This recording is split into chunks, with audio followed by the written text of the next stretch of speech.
Yes, it's okay. Is anybody tired?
Second. Thank you, Charlie. Any discussion? None being heard, all in favor, say aye. That's carried. Amend agenda. I would like to move up assessor to. Do you want to hear Mr. Dance's report? Okay, after Mr. Dance. Or we'll put you after Janice. So. And I was gonna move Brian up. There's from Spicer. Brian Bowles is on a tight schedule. He's not here right now, so when he gets here, I'd like to have him on the agenda, like, as the next business item. And I think that's all I had. Somebody else? Anybody? No? Okay, moving on. Public comment. None? Well, let me check the people on the Zoom. Okay. Is there anybody participating remotely that would like to make a comment? So unmute yourself and state your name. Libby Schleifarth. Just to see if it works. Did you hear me? Libby Schleifarth. Just Libby, can you hear us talking? I can hear you talking. You cannot hear me, I take it. No, we can. Oh, good. Okay, it's just a test. I just wanted to respond. Don't have a comment, just wanted to respond that to see it if it worked. Okay, thanks. I will mute. Thanks. Anybody else? Going.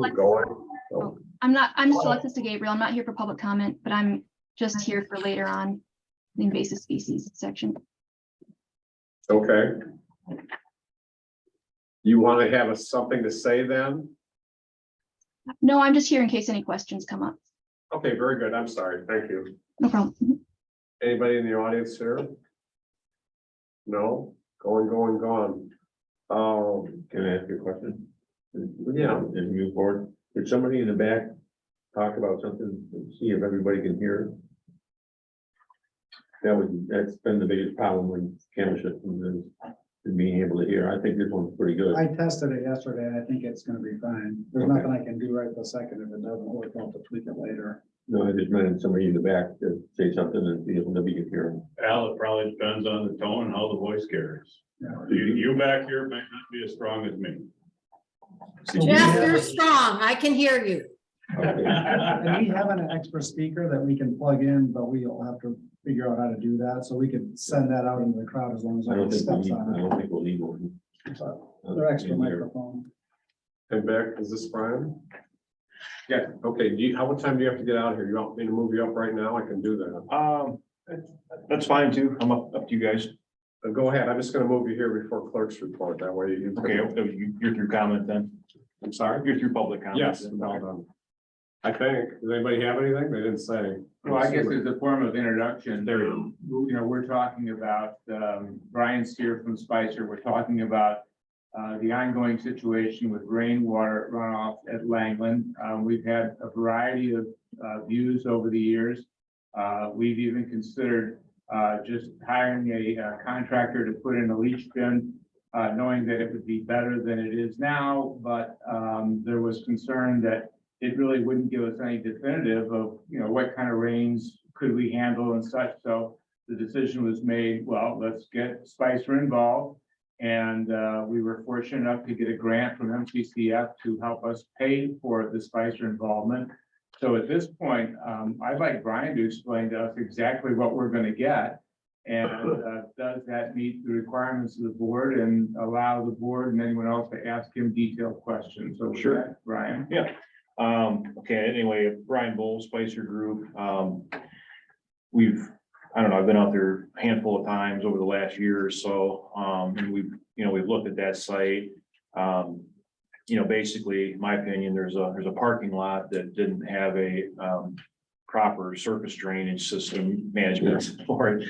Obviously, other than the asphalt areas, you've got just a lot of beach sand of, unrestored areas that can't take really any kind of, velocity of sheet drainage or really anything without, having the washouts continue. So like Vic said, I think we're generally of the opinion that the best way to manage that stormwater out there is to minimize the possibility of sheet drainage leaving that asphalt. There's really probably the best way is to provide some means of storage as well as take best advantage of the conditions of the beach sand that's below that. Obviously it's very well, infiltrating sands that are underneath that. What we would recommend is probably, a couple of different, what I would call leaching basins, to provide some means of storage as well as maximize the potential for, utilizing the subsoil infiltration that's out there in that dune area. But like I said, what our proposal tried to communicate was there's a couple things that we're going to need. We would need to do a detailed topographic survey of the parking area, as well as maybe the approach road to kind of, get a good sense for how much contributing area or acreage or square foot or however you want to think about it, that's, winding up creating, runoff that winds up down in that corner of the parking lot, kind of by where that, I guess it'd be that northwest corner there. And number two is give us an opportunity, once we have a topographic survey, to look at the drainage patterns. From that, we'd be able to, kind of determine how the topography is acting, where the water winds up. Are there some low points that we can take advantage of that we know where is a good spot to put a leaching basin in place? Maybe there's a couple locations. But then number three is, from that information, we could do our stormwater modeling calculations to come up with a reasonable storage volume and, assess the potential for the infiltration, to do our best to optimize that system and, utilize, like I say, the sands underneath it and minimize how much overflow is going to leave the site. I think still there's potential that you could have some, you'd fill away these basins, they would come up, they might still overflow, but have a well-designed, ultimate overflow outlet that's away from that walkway, and, something that's gonna, be controlled. But I've had some good experience in the past on a couple of transportation projects where the municipality, they wanted to reduce the amount of runoff that was going into a primary storm sewer system that say outlet to Grand Traverse Bay or Boardman Lake. This is up in the Traverse City area, and having good granular sand conditions underneath that. We utilized leaching basins that were kind of similar to a septic tank. And what they did was they, you had a normal, street with curves and catch basins. You had them outlet to these larger square type of, almost like a septic tank. So the primary, most rainfall, most frequency rainfalls would wind up, going into these boxes. And then if you did get a larger event, it could overflow into the storm sewer system that would wind up into say the bay or, the greater, body of water. But those have worked well, and 8th Street in Traverse City is a good example of that. And I think a system similar to that, I think would work pretty well there at Langland Park. You see any issues with critical dunes? I think it's gonna be minimal, because I've talked, we met with Dave Schuberg, a year or so ago out there. And Sue Conradson, and they were all in favor of coming up with a system to control the surface drainage out there from the stormwater. I forget, it's been a while since I went through that letter that they had sent a year or so ago. But there might have even been the possibility that, depending on what we're designing, it may not even require an Eagle permit for critical dunes. So I'd have to kind of revisit Is that a that the little. same Sue Conradson I talked to? Yeah. Okay. We had that, I don't know if you were involved with It that. was before my time, but I've seen the letter a few times. I was there. Yeah, you were there, and I forget, was it Rich? Rich Lipinski, he was there at that time. So we met, and I'm not sure if Sue is still involved, but She is. is she, Dave Schuberg seems to be the guy that I deal with a little more often on these critical dunes permits lately, but anyway, yes, she was there at that meeting, and they were all in favor of this project, that to be able to control that stormwater out there. So definitely we would work Sue and Dave back into this, but I think there was a possibility that if we could avoid disturbing certain vegetated areas, that we may not need a permit from them, but that's something we'll have to certainly. They would never give us a permit before. I mean. I don't know, you remember. She was pretty positive about Okay. doing something here. Everybody was dealing with high water issues at that point in time. And I think this kind of falls into that, in a Okay. backward sort of way, comes in the back Did door. Nick happen to share with you what we did out there with we did a topo in an hour, but Yeah, no, I, Okay. that conversation. there's a low spot on that side. Pretty much the high spot's the road by 1.5 feet or something. We did it with a laser one day. Yeah. Just to see, but on the other part of the parking lot's within 3 inches. Were you there that day? Yeah, I was, but I don't recall. I have it, I still have it on a piece of paper, so I don't know how involved the topo is, obviously, or how expensive that is, but We had it as a line item on our. for the turnaround, Well, the whole county, I believe. We had a total for the turnaround. we do? Oh, okay, never No, I mind. think what Jeff is saying is when they flew the aerials, they got elevation data. I don't know how you get it through the county I don't know I how. would contact the planning department and ask the question. But that was done for the whole county, and I don't know what the intervals are, but I think they're pretty tight. One of the things that came up was the topo, because we did the topo when we did the project, Right, which is what, 5 years ago or something like that. And at that point in time, we were informed by Spicer that may be too long a period, especially in the Kipling Dunes area type thing. Where's the Parking lot didn't move. parking No, lot. I don't know if I've seen done yet. I'm not sure if I've seen that one, but the parking lot wasn't done. That was a pre-project topo. And that's what you're talking about doing, topo in the parking lot, We're right? Not doing a the topo of the as constructed conditions of the parking lot. right, We're talking okay, about. yeah, And we had a topo of the do, conditions before the work was done. Right, we would need a topo of the parking lot, is what we'd like. to do. Yeah, I don't think the parking lot has changed much, but some of the dunes around it certainly have. okay. So one of the questions that I had was, we've talked about how we seem to get 100-year rain every single year. And would we be getting something out of this report that would tell us with some specificity? This will handle a 3 inch per hour rain for 6 hours, or whatever you use. I don't know what you use, but what are we gonna get out Yeah, of it? there's a couple different ways we can look at it. Normally, say for an urban parking lot for Myers or whatever, this is not, but it's basically a parking lot. We would utilize a 10-year storm.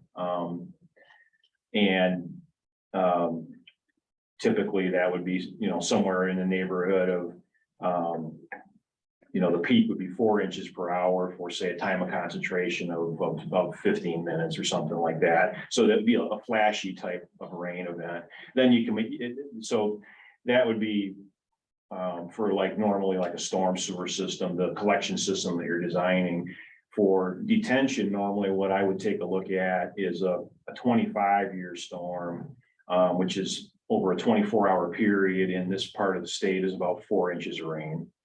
So the question, Vic, is like, it's a question of how, I guess, how conservative of a design do you want and how much money do you want to spend on the I infrastructure? don't think we can do a thing big enough to hold what you just said. Exactly. So that, what we would try to do is give a sense for, here's what, if you want to spend this, here's how much water you'd be able to hold. Okay. I mean, ultimately, we would provide something that would, like I said, the 8th Street example, I get it with the 100-year storm that you're seeing twice a year.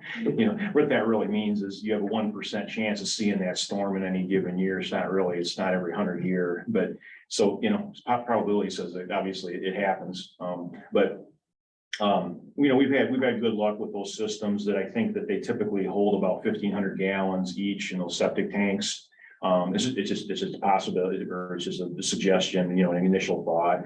And if you guys want to go forward with this, I can show you some examples. We take a closer look at that, but those are a good option because you're still going to have a casting on top that can be taken off, and you will over time get sand in this thing, and you get a vacuum truck and you suck it out, so they're pretty easy to maintain. But so what I'm kind of thinking is, that the west side of that parking lot, probably a couple locations with those types of basins, probably have to take a, swath of asphalt out of there. Grade, if we have to do any grading, regrading, we try to obviously keep that to a minimum. But what we want to do is be able to get the surface water that's there from that parking lot and maybe part of the approach road, get it into this system, and then, they would be connected with probably a, stretch of say 12-inch diameter storm sewer. And then ultimately, I think off to the north somewhere, we would have a place where, there'd probably be an end section that would outlet to with maybe a depression and some good hard armoring for any overflows. But that wouldn't be the primary place we would send this. We would really want to, as much as we can get that water going down into the sand, have some means of some volume of storage. And when we did the initial project, we were restricted from going to that north side and do anything with that dune. Except that's what's happening now. You have uncontrolled They gave us surface water. permission to use it as a dumping area for the sand and stuff that came from the project, but they said, put it here. That's the way we had to deal with them. Individuals and say, yes, sir. Yeah, I mean, that's going to be part of the discussion with Sue and Dave. I think ultimately.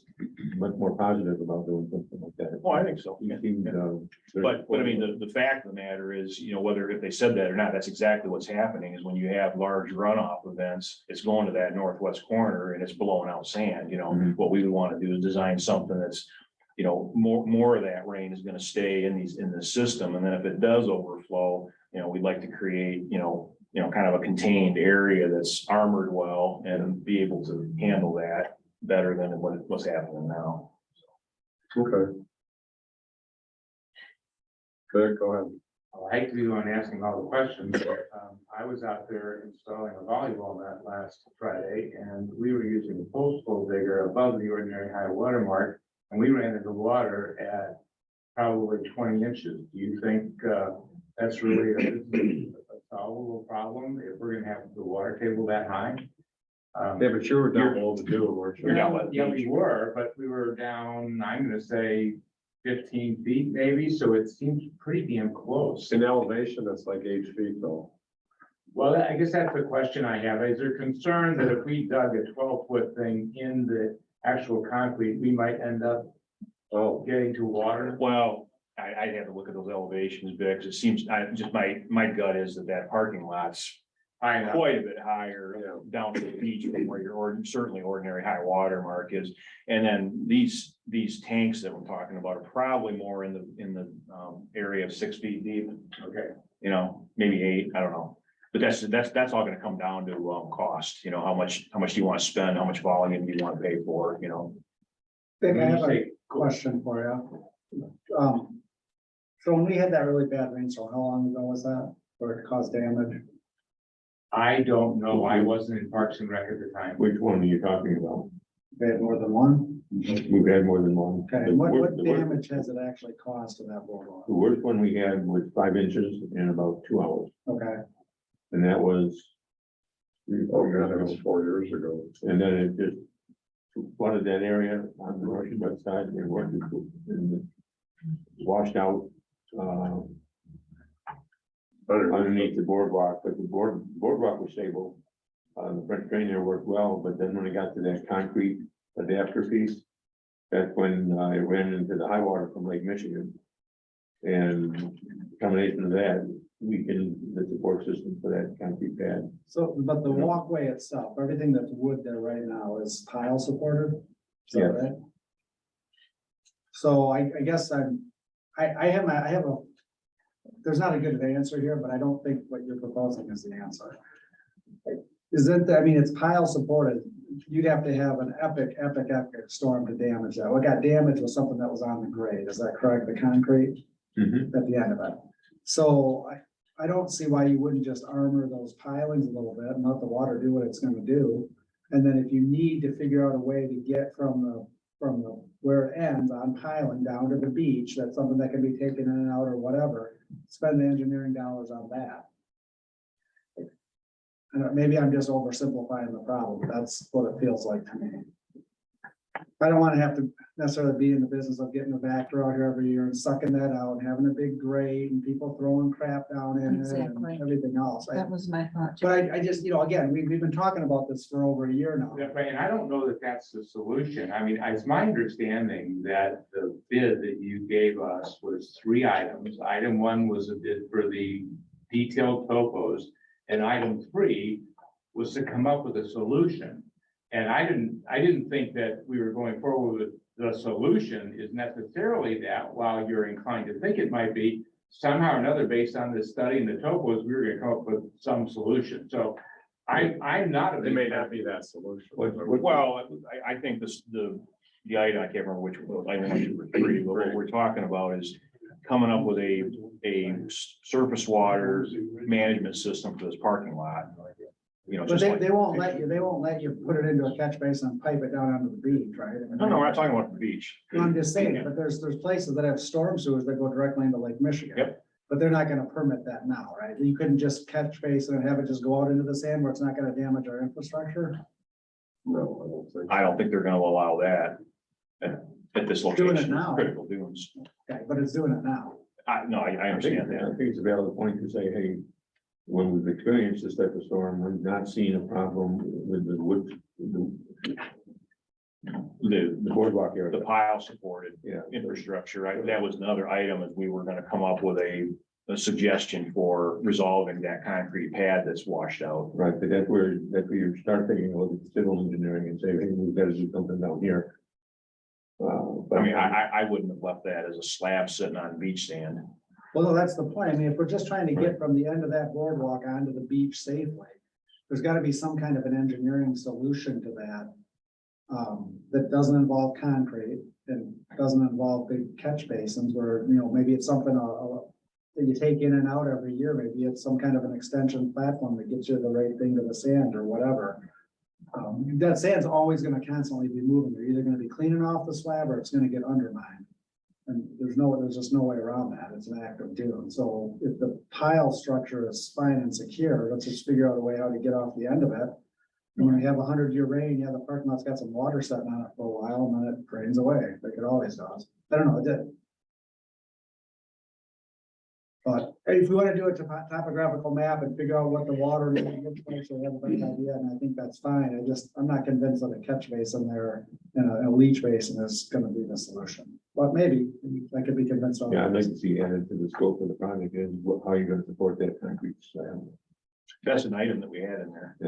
Well, so just so everybody's clear, what we talked about the last 2 or 3 meetings ago was the rainwater mitigation. And so when I went forward with the request from MCCF, it was for items 1, a comprehensive topo, and item 2, an engineering solution to the runoff, whatever that engineering solution may be.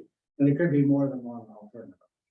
preferred A, B, and C. or whatever. Yeah, my thought was, this is up to this company to provide it, that's why I wanted.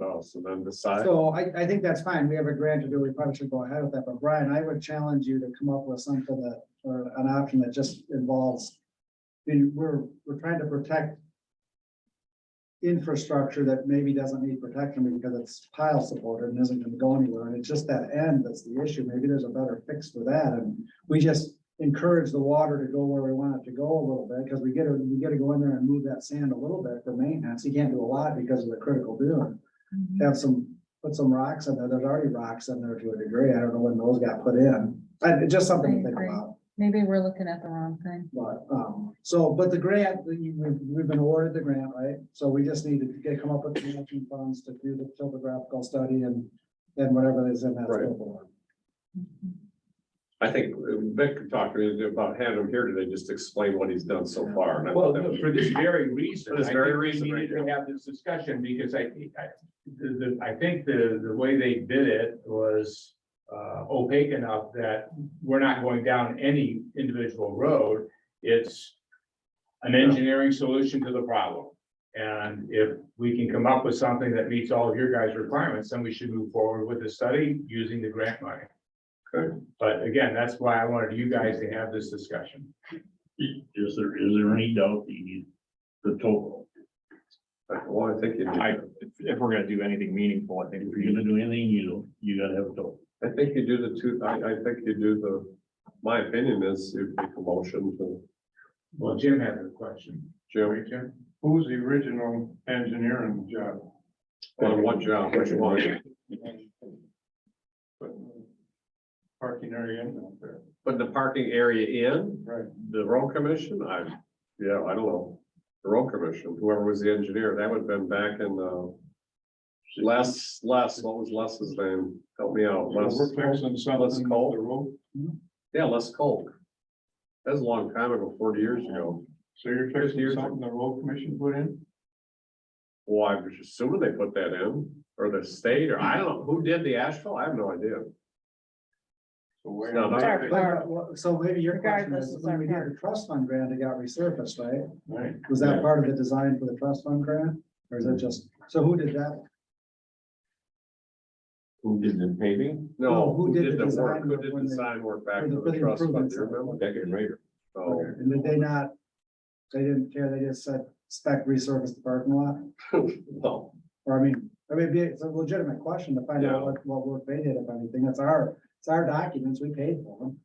So if they did topographical maps or as-built or anything like that, we should have. They did, but I don't know that we can find them. Well, would They should them. have copies of them that we should. I mean, I would start there. Maybe they've already got as-built. That makes sense. They would have the prints. You could ask them to send us another set, because we had a whole set of, Can you use the topo if it's old, if it's for the parking lot? we checked a couple. of I mean, what we really need is a topo of the as constructed part. Right, that's what I mean. Right, If we get that exhibit, Those documents, the as-built documents, that thing might help you, because it would give you potentially what they did when they built the walk. I would doubt that they did an actual You field think they did survey of as-built? that, but, you know. What somebody should have done years ago, what you never did was take the crown out of the road that comes into the parking lot where it goes so high. But I don't think they wanted the water, they wanted that water diverted out of the parking lot. They didn't want it running to Portage Lake. So they raised that up and created I think it's 1.5 foot difference or something. And so all the water runs that way. And the other stuff does run down the lake, but not out of the parking lot. That's part of the issue here. There's no fix to that. The road commission is not gonna fix that either. Mhm. Okay, what do you wanna do? They move ahead with. Proceed. I would like to be sure that you look at the wooden supports and the piling, not piling, but the posts that those are sitting on. And be You sure talk for the concrete slab you talking about? before the concrete slab, Oh, the approach to that, we're talking about the northwest corner. make sure that the boardwalk is in the condition you think it's in, and the supports are working. And then, do the topo, get the calculations, and then see what we can do with pulling the concrete slab, protecting it. That could include removing it and replacing it with something else. I mean, I'm feeling that we probably would want to do some kind of a foundation to that. I mean, irregardless of the, solution to the surface water. And all you had to do, if I remember correctly, the reason that thing was put in was because if we had to make any adjustments for lake level, it would move the boardwalk there. It'd be off the concrete. Okay, someone want to make a motion to? What is the total cost of the? Total cost for both the topo and the engineering study is 10,500. We have a 90% grant. I'll make that motion. Second, Discussion? You want to state what the motion is, please? When we've been awarded the grant, right, but Yes. I'll make a motion that we proceed with Spicer on their scope of work. That's covered by the grant.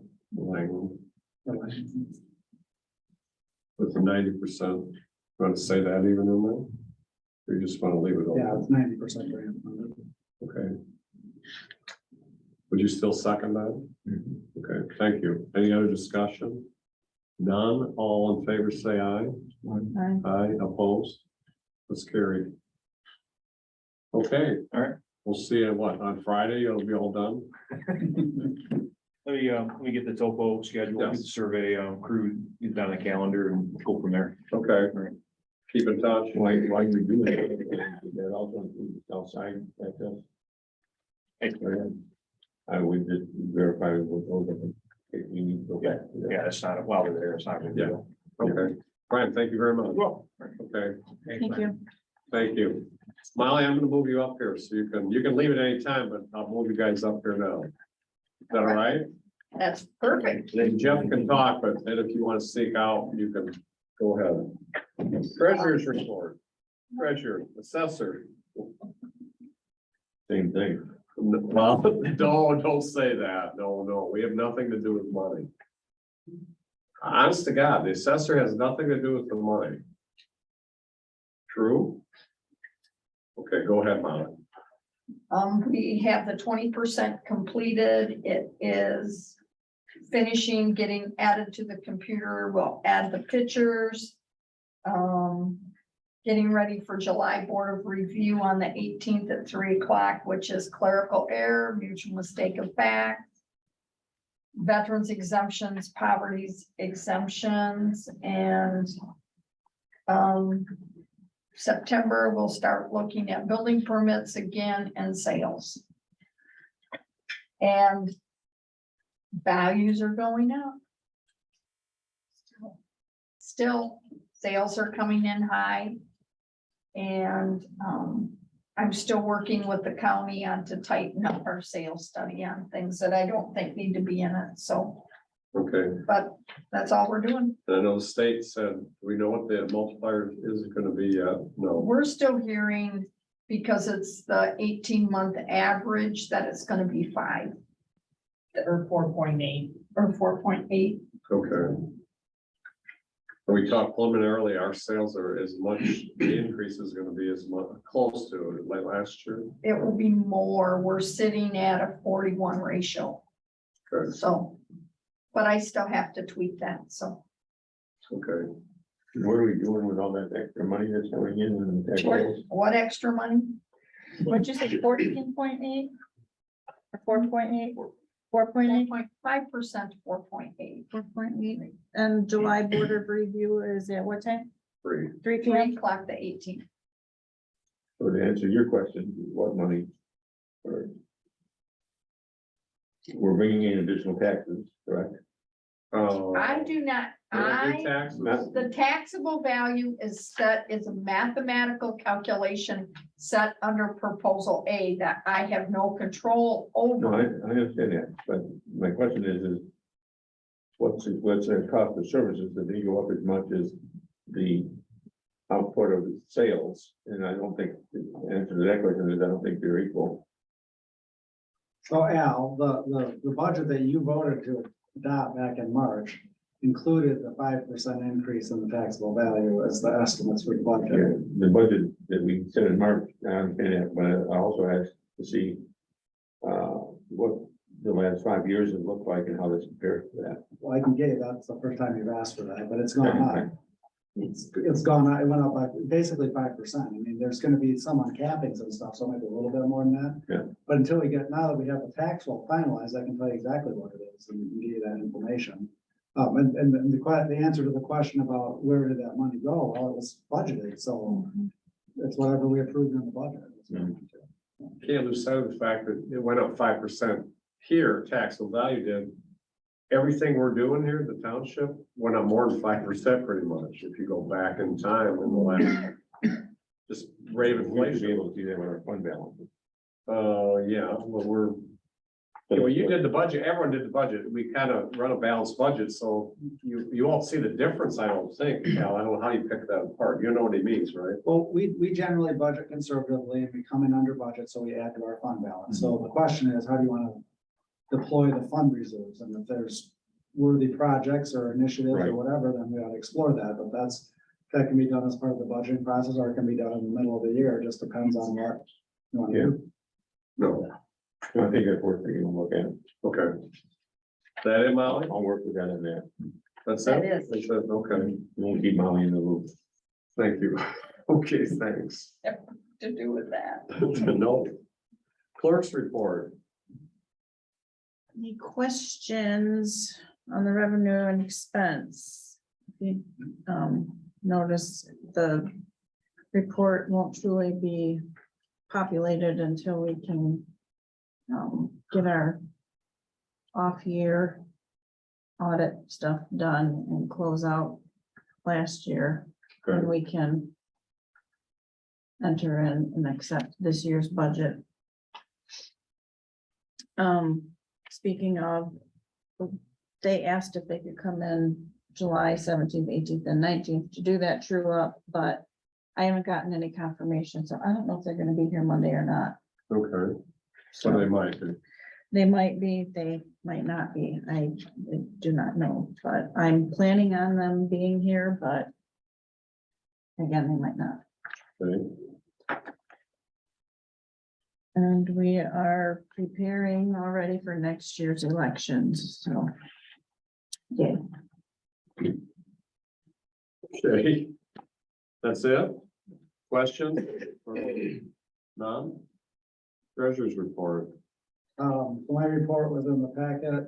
Property tax bills will mail June 30th and collections have started.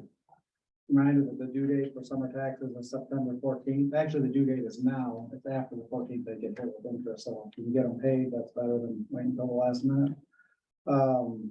We obviously have the video camera up and we're testing it, and I think it'll work very, very well for what we're trying to do. If we ever have a bigger meeting, we have an external microphone that we can deploy as well, so people can be heard. But I think this will probably work just fine the way it is for now. Anybody have any questions on anything? I did meet today. Amber and I got on a Zoom call with a text, my government, whatever. I'll get you the information. It's an enhancement that can add to our website Okay. type of thing. And speaking of the website, I'm still exchanging emails with Civic Plus to understand what their rate increase is, because I think they screwed it up, and the lady that I've been talking to doesn't seem to be super helpful, so there'll be more on that. Okay, Well, I asked her to call me. I sent her the information 3 times and she just keeps sending me this pat response. She's not even looking at it, so I need to talk to her. Or somebody else. cash and investment.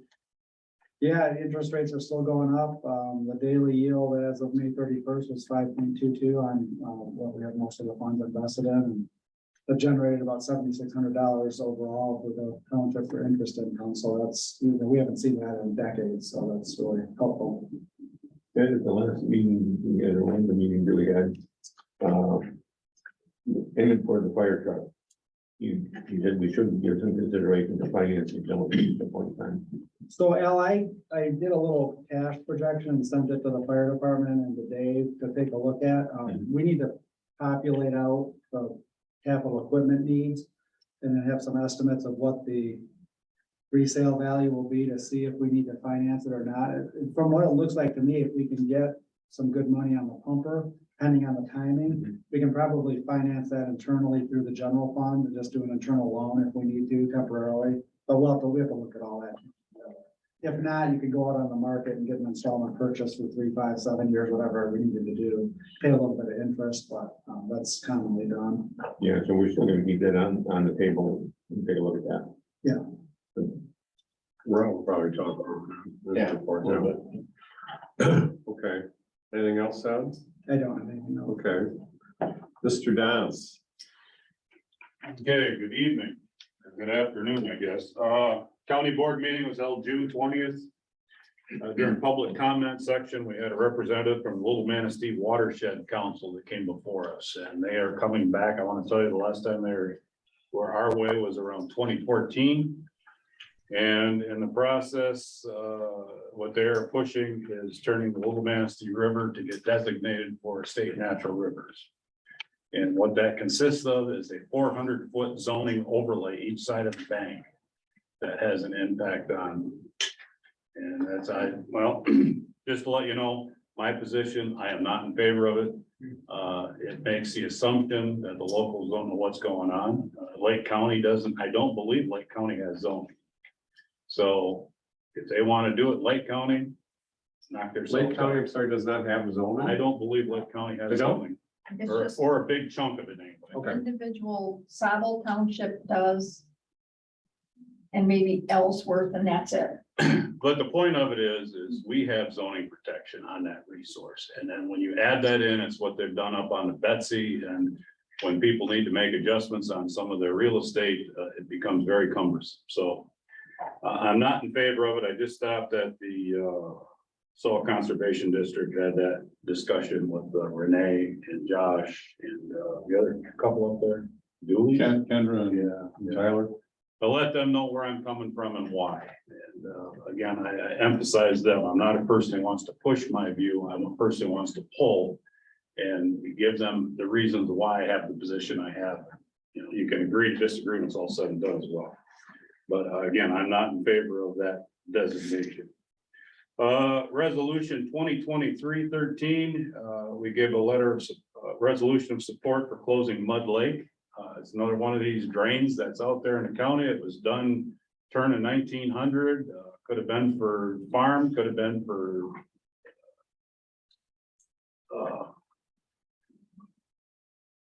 logging. And they've never had any money really put into them. They've never been maintained, and they're just sitting there. And we all know what kind of problems we had a decade ago plus with some past drain commissioners. So if they're closed and abandoned, that takes that off the table for future drain commissioners. And I'm gonna ask, where is that Is that Maple Grove? I'm thinking it's Maple Grove. No, 31.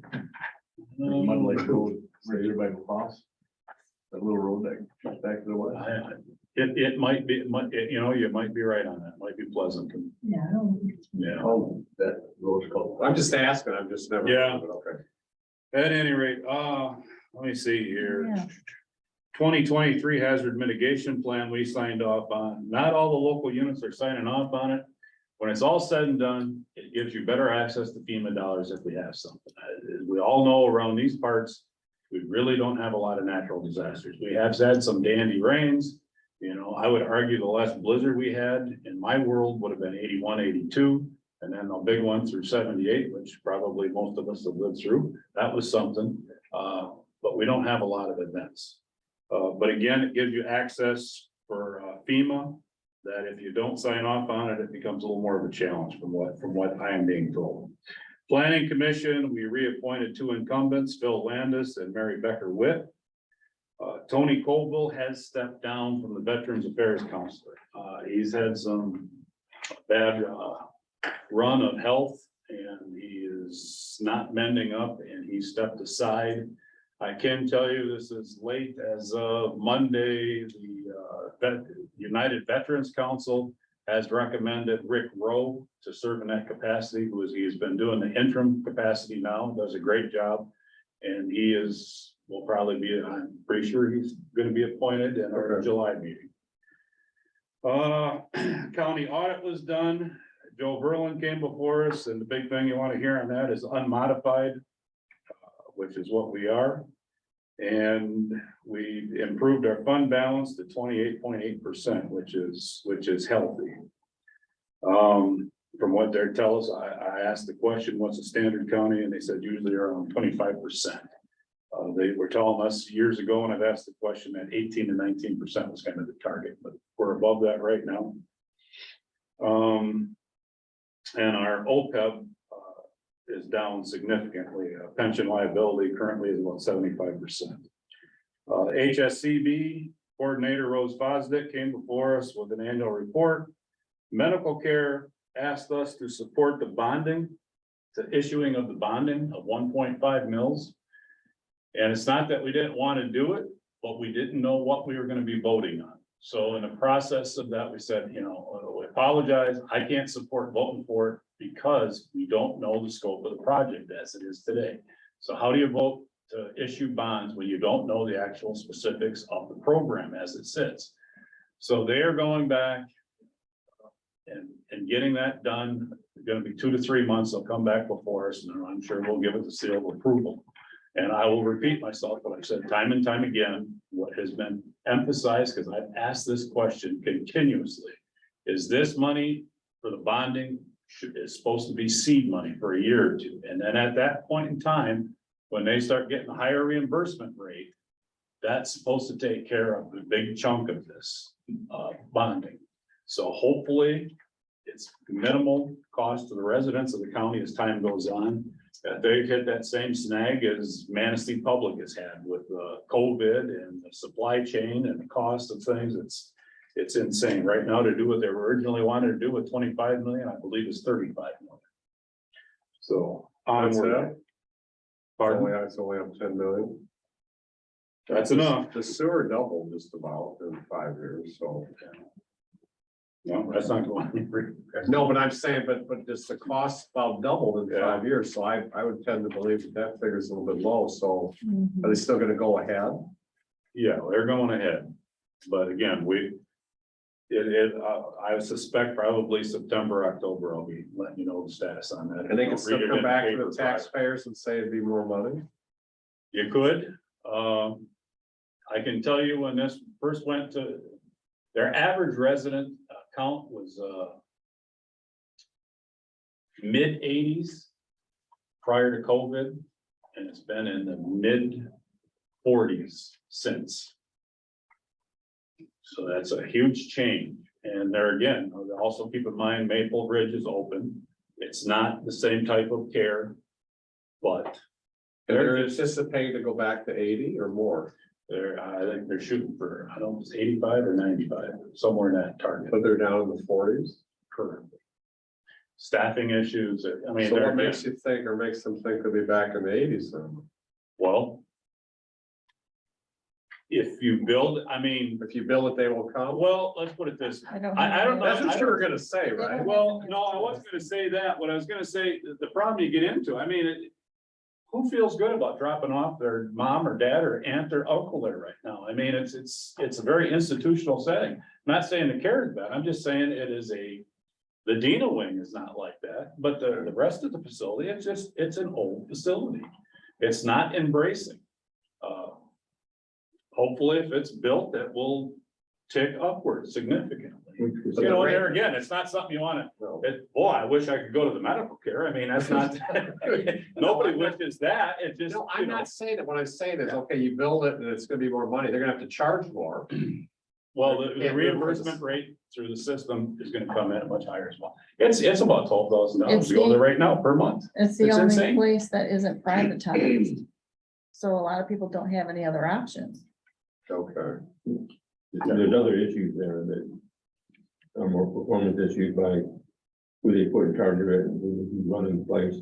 There are some serious issues there that need to be addressed. Well, there's a board there as well. You got Doug Parks on that. You've got, We've been looking all around, because I might have to go to one at some point in time. And I don't know what I'm getting into, and I was steered clear of that way. Maple Ridge, my mother-in-law is at, and that's pushing 6,000 a month. It's a nice place. It's a beautiful, Where is that at, Joe? the one right across from. Oh, right across from the hospital. I jokingly said when I went through the tour last year before they opened it up, I says, give me a room now. I mean, it's That's It's the one, nice. that's the one that has, it looks good. That's it. They have administrative issues at Maple Ridge, I can Yeah. justify that. We have- no comment. So anyways, carrying on, just give you an idea, of some of the numbers, our child care fund, we submitted that to the state, just shy of $500,000. Library house, for those of you that cruise social media, which I do not, but it gets relayed to me. The house next to the library, 388 First Street, we kind of gave the blessing to the library board to demo it, and then they're gonna move forward with that program. It has been a source of controversy. I can tell you, I asked for a meeting and set it up. We had the library admin there along with the president of the library board and also the friends of the library. And they were kind of talking past each other at that time. It was a good thing we sat down. I think it was good. But then the friends was agreed that the friends of the library were going to maintain that building, or we're going to utilize that building, not maintain it. We're going to utilize that building until Labor Day. And then shortly after Labor Day, it had to be vacated. And everybody was good at that. Well, that kind of evolved in it where it wasn't so good again. But they are moving forward. Bill Kennis, he's not only our grant writer now, he is a bit of a project manager, if you will, for the rail relocation program. We are doing our darndest, to say the least. There's some hiccups out there. We're trying to overcome them, and hopefully we will move forward with that. Next month, just so you know, on a personal note, I will not be here because I'm going on a family trip. But other than that, any questions? Anything? Question, can you give us an update on the Hampton Inn, because I can't follow what's going on, is it open, is it not open? It is not open. I will not tell you there hasn't been things there, because from what I just heard today, there was a bit of an event there last night, I got pictures from someone who was there. but They've got their certificate of occupancy and they're supposed to be opening within a week. I was told today that Hilton signed off on it. Before I got here, I was told that that is not accurate, that there's another inspection they have to do, but I don't know. I think it's the 17th. I have to look on my calendar. The 17th, I think, is the ribbon cutting and the ceremony type aspect of it.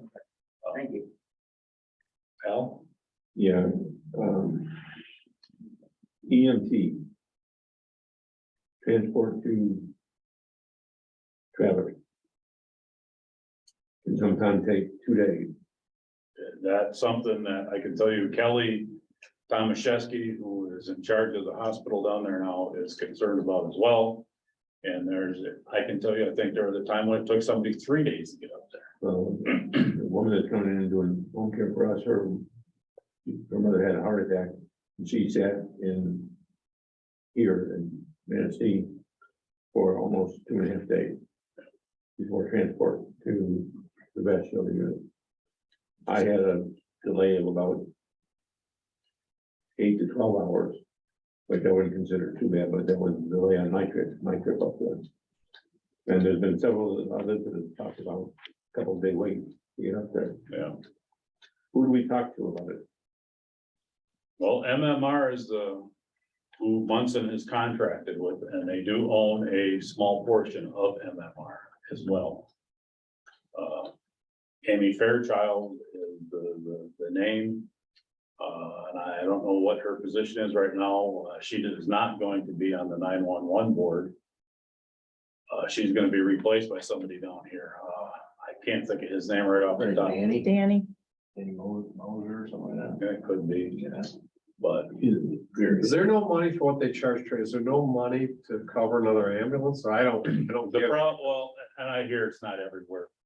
I hear Mason County doesn't have this issue. I don't know if that's accurate or inaccurate. Everybody everywhere is a problem getting people for anything, doesn't matter what it is. How many vehicles do they have that do EMT services? When we sold the hospital It's L, not they were EMT. supposed to have the exact same service as they had the day we sold it. And that was, I think, what's the higher one? You got the ELS and then the ALS. ALS, BLS. Yeah, okay, so the advanced, yeah, the advanced, I think they had 2 ALS units at that time and 1 BLS. Mhm. And I think it's the rare exception when that's the case right now, but I don't wanna get over my skis on that either. And I'm assuming if you transfer someone, and it's a heart thing, you have not EMTs in there, you have You have to have a medic. a medic, right? So there's a little bit, you have to have 1 or 2. Well, that's true. I mean, one of them things you get into, I mean, be careful what you ask for with government regulations. Everybody's trying to look out to mitigate litigation. And how many things happen because you're trying to minimize your litigation concerns? I mean, that's just the way the world we operate in. It's frustrating as hell. You know, then it's no different than the trains we go to. It's all about mitigating your liability. Well, you can't live in a vacuum. So. If things were that bad, that they would have airlifted her out.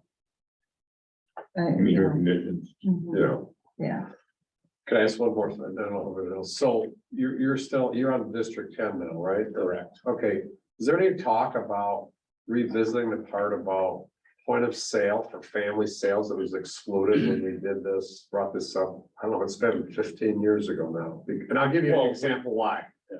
I sell a little thing that's used 1 month a year. And I sell it and I have to do a inspection and get the tank pumped and all that. And the septic's used once a year. You can sell a house that's in the family that's been used and have a 50-year-old septic system and it's still excluded on the lake. Yeah. How do we change that, or how do we? Well, everybody's got to sign off on that in the District 10. I know, so how do we And then, get? well, the only way you can do it is it can be put together and no different when we asked to tighten it up and change it back when Kalkaska wanted out. And Manistee County said no to Kalkaska. And then Kalkaska said no to Manistee. And it's no more simple. It's just as simple as that. But could it be brought up again? Maybe there's a different thought process of the people involved now. It certainly could be brought up, I'm sure, but you know, they're again getting it passed through, but all the other 9 counties in District 10 would have to sign off on it. I think they would have last time. I think it was only Kalkaska, the one that was bucking. One busted. It's not a majority vote. One can break it. I know that's what happened. They were the ones that were opposed to it.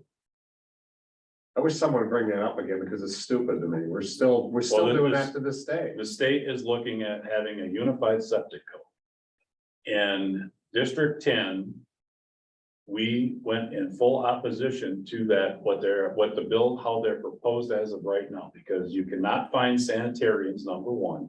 Number two, it's arbitrary, 5-year inspection program. And again, you don't have the people to do the inspections on top of it. So if it's made into law, everybody's gonna be scrambling. Nobody's gonna be able to find the people to do it. And it's another cluster that the state creates. It's half a cluster now with what we've got because you can't find the people to do the work. Correct. So the point of it is, and I'm saying is, they need to look at it much better, add this discussion up to soil erosion, soil conservation just as well, using this as an example. Okay, Andy's Point's a problem. Everybody knows Andy's Point's a problem. So, but maybe on the South Shore, it's not the same problem. But you don't sit and again, maybe you got a septic system out in Caleb, it's all blow sand out there. You might not have any issue. Put in a well-made septic system. God knows how many decades or how many centuries that can go. But the state doesn't look at it in that light. They kind of one size fits all. Everybody's got to have it looked at 5 years. And then they have their names on it and they all sign off and they go, oh, look at how great environmental concern I have, as opposed to looking at something that's all, it's on sand, it's on clay, it's on loamy ground, it's close to the water, it's high from the water, the distance from the water, you know, it's not very encompassing. Just so you don't get ahead of your hair cover. Now, your statement that Andy Point is a problem, you can't find the data to support that position. Well, I mean, well, let's put it this way. When you're out at Andy's Point, I've been around there many times when Lake Michigan is high and the water, those houses are in water. Well, that's a different statement than. Well, yeah, but unless you've got a raise, There's leaching, they're in the groundwater. Yeah, the septics aren't functioning, but there's so much volume and it's so dilute, you'll never Yeah. identify. We They're were- not working. There's different stages. We were That's also like- told Yeah. Bear Lake doesn't have an issue, but we were in the parade for Bear Lake days and standing there, that's always smelled with sewer. Yeah, we could do the same thing at, Arcadia. Yeah, it was terrible. Jeff, I have a question. My understanding, this was before I was around, I don't remember, but all 9 counties wanted point of sale inspection, and Kalkaska bulk and said, we're not gonna allow it for families. What did Manistee do that Kalkaska wanted? Kalkaska wanted to get Kalkaska out wanted to pull out of the point of sale program entirely. entirely. Okay, And once they pulled out, then it was done. okay. And then So I how can could- tell you that we had letters and we had a number of people coming from Kalkaska County down to our commission meeting saying, don't let them do it. And we voted no. So how could one county pull out? That's how it is. That's how the code says. Because they wrote the rule though. Yeah. It's not, that's just the way it is. It's stupid, but it's all for one and one for all. One's out, you're all out. Well, one can break, it. Yeah, one can break. one can break, it. Break that ordinance or break the whole district? not the whole district. They could petition to get out of that district, but that's a lengthy process as well. Didn't Acton Mike started that. started this whole thing and got this thing going, and that was a step in the right direction. He felt as though that would just be the first step. If they would have More to included follow. family sales, we didn't really have an issue. Most of the family sales tend to be on the lake. They have been for years, right? Passes from whatever. That or farms, Well, farms aren't, but even so. no, they're not, I don't think they're. No, there's been enough time passing that those boards have all changed over. That's what I'm saying. I wonder if Probably you brought it time up to now, revisit. maybe it goes through. Who do I bring that up? I'll bring it up. I'll go to the meeting and bring it up. Let me get back, John, we'll Okay. talk about it, to readdress that. One more question. Yeah, go ahead. How many miles of Little Manistee River are in Manistee County? I don't know the answer to that. I'm sure it's not a difficult one to find, but there you got the trips that come into that as well. Because I sit on the Betsy River overlay zone. And I only have to deal with The stretch. the 10 feet. That's Manistee That's in County. Manistee County. And I personally, I don't think it's a bad thing. Because people want to build too close to major fishing rivers. But there again, that's local zoning can handle that. Nah, but local zoning doesn't. Well, it can, and if that's up to them to decide that. I can tell you to give you, getting off sidetrack, but I can tell you one of the problems you get into when you get out into the mountain states. Is people from the East Coast and West Coast try to tell those folks how to manage their that real estate, because that's federal. So it's all of ours. And I can tell you that builds a little animosity as well. It's the same thing if I've got to deal with somebody from Lansing trying to tell me what I can and can't do with my 20 acres on a river. It's like I was telling that to Josh, I said, you get into the extreme positions. So if I have a tree I want to cut down that's on the bank, and I got to go beg a board for me to cut that tree down, or if I want to modify an existing structure, I got to go do that as opposed to going and talking to my zoning board. And if I need the variance off, I can do that. When you have that extra layer, it makes the assumption the locals don't know what they're doing, the state does, and it's not being protected. And I don't think that's a fair assessment, that's not being protected. I mean, we don't have a massive problem. Let's not say we've got this to protect it when we don't have a need for it to begin with. It's a desire. And again, they made a run at it, I believe 14, and I'm sure they're gonna make a run at it again and again and again and again. But Done? yeah, I'm done. Anybody else? Thank you. It's been very informative. Thank you. See you, ladies. Bye. Thanks, Joe. Hi, John, thanks. Cleaning was. Have a good family vacation. Nobody turned anything into me. We're just gonna take that off.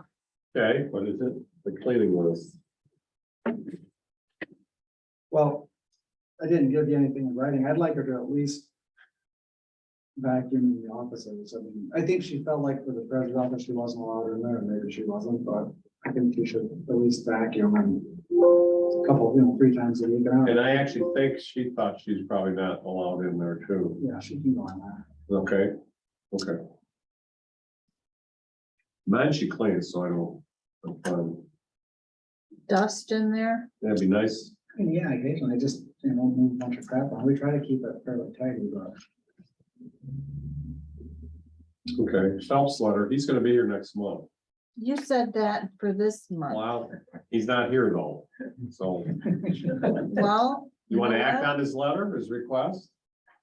Request. He wants to be reimbursed for having trees cut down, had Mark Thompson cut some trees down. I think it's our property, but I really don't know because it's hard to tell, but the trees were leaning. Mhm. And they were caught in one of his trees, so he hired Mark to cut it down, but they weren't falling.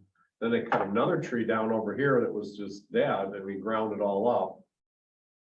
He wants to be reimbursed for that. Has he driven down Lake Shore? See all the trees leaning over the road?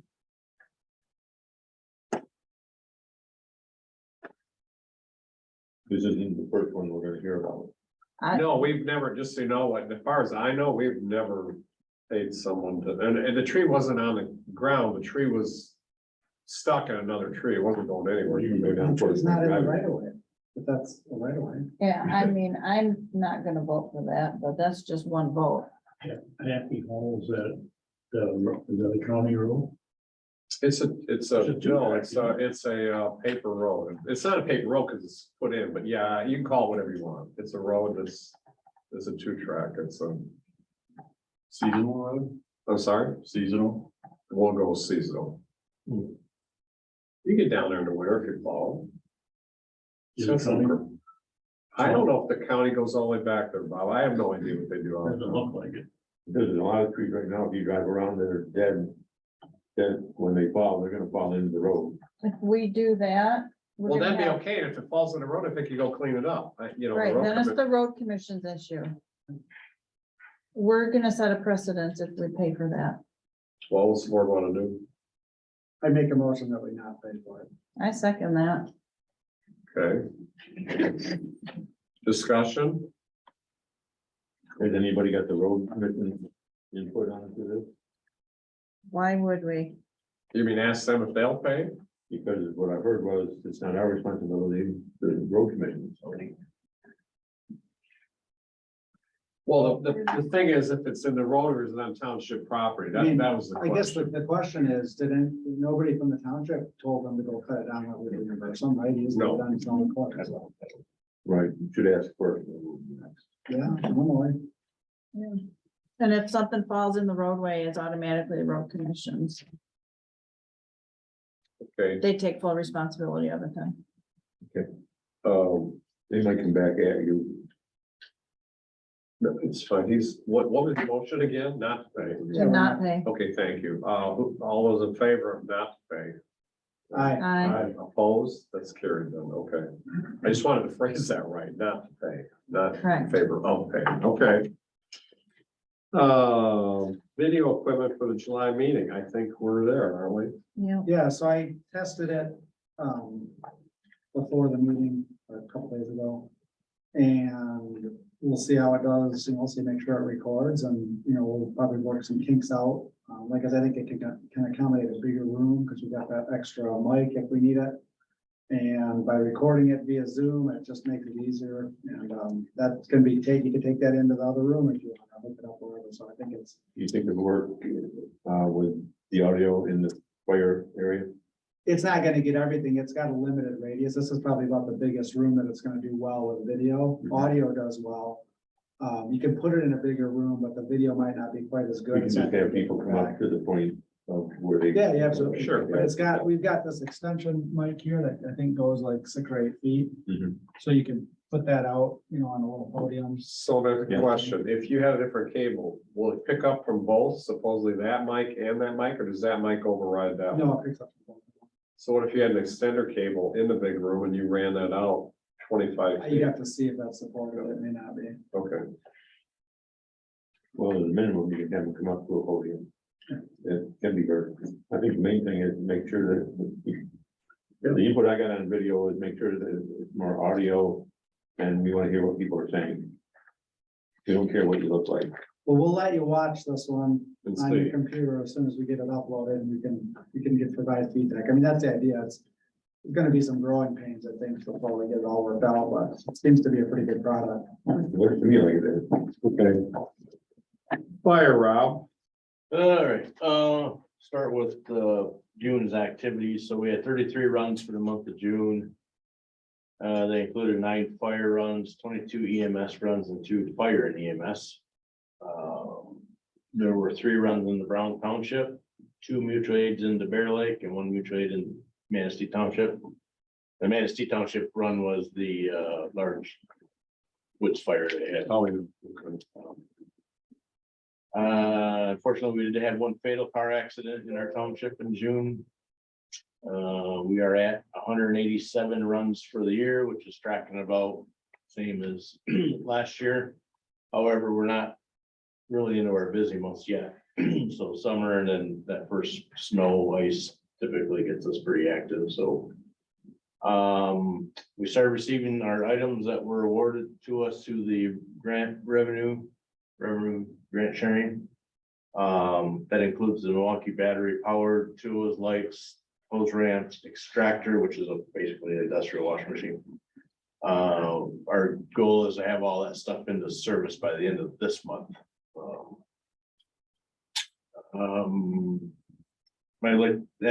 I would like to thank the board for allowing us to go and apply for those grants. That means a lot to us to be able to go and get that kind of stuff.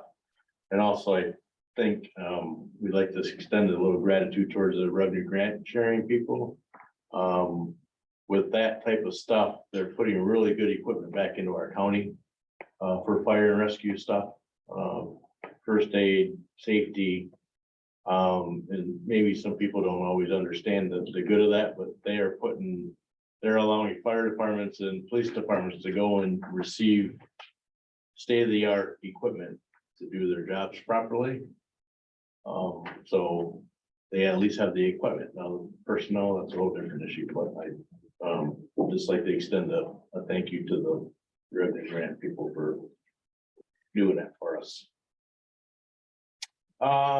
So at this time, the fire department would like to ask the board to consider the purchase of a boat that we've found. And it's actually a fire rescue vessel. It's all set up for that already. It's a 21-foot boat.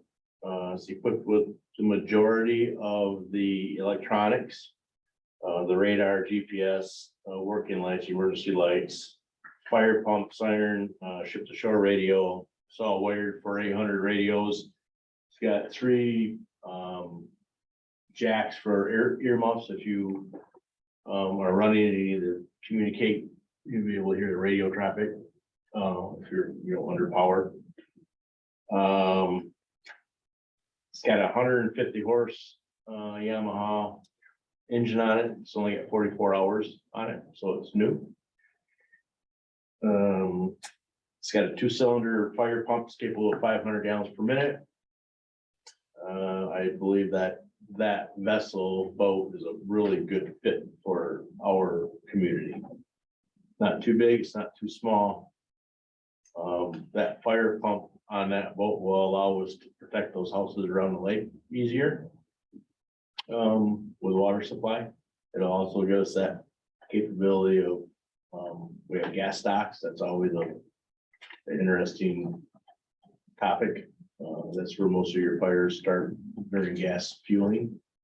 The other thing is that there's an uptick in vessel traffic. They had a vessel blow up a couple weeks ago in Ludington. They had another one here just a couple days ago or a week ago over, I think Frankfurt, had a boat fire there. So I'm not saying that boat is going to be a fire boat only, it's rescue boat. So we'll be able to go out and assist people.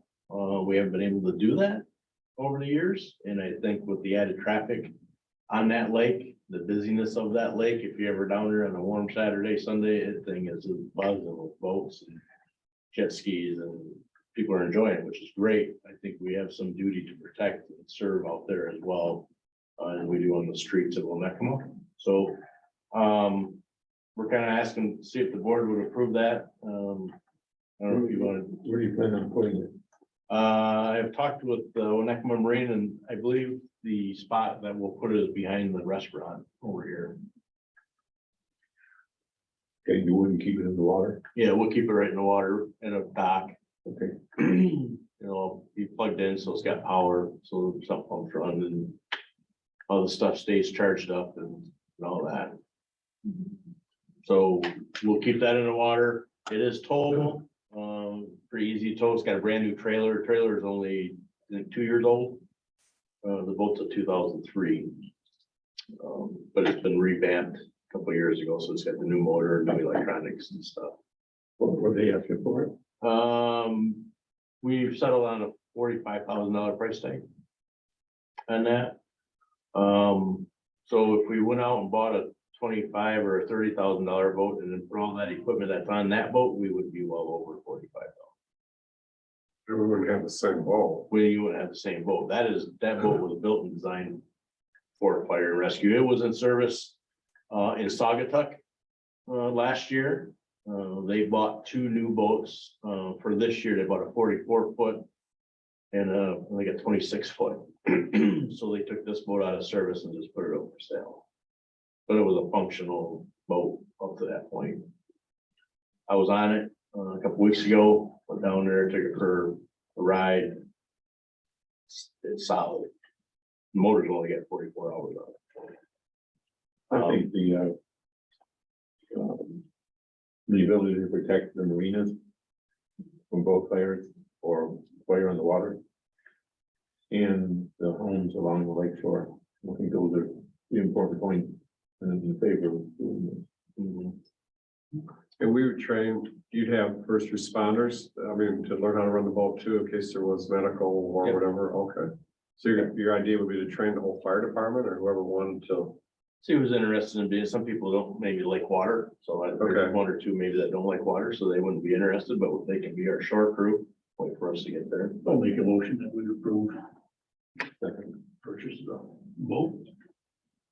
So Rob, has the attorney looked at the sale agreement? Is there anything there that they need to peek at, just make sure it's not objectionable? It sounds like a great deal on the boat. We'd spend that much money with the 25, I think we budgeted, plus the outfitting of the stuff. So it's ready to go. You've been on it, so I think it's the right boat. I don't know if there's any language in there that needs. Yeah, so the terms of the sale were attached with that other thing. I didn't see anything that stuck out like. you want to send it to town? I'm just. I mean, I don't Board's have any- comfortable with No, I have no issue with that. If somebody. It's a, so that form, that comes from Wallstrom Marine.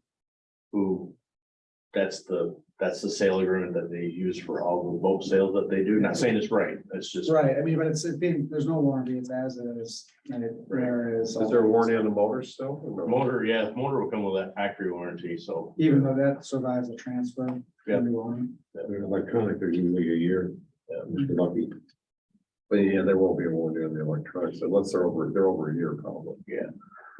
The motor's probably, what is it, a motor anymore? It's $10-12 Thousand a horse, so you're looking at about, $1,000 yeah, so you're about Okay. 15,000, a little over 15,000 just for. just for the motor. It's Okay, a 4-stroke, so you don't even hear it run. No smoke. so no oil burning, okay. I'd like to take some money out of our funds to offset some of that 45 cost. We're in discussion, so go ahead. Yeah, I mean, so we budgeted 25, so if you want to amend your motion to use the. I'll amend the motion to take 25 out of ARPA for the purchase of the $45,000 boat. Okay, and who seconded it? Okay, That boat is capable of medical transport.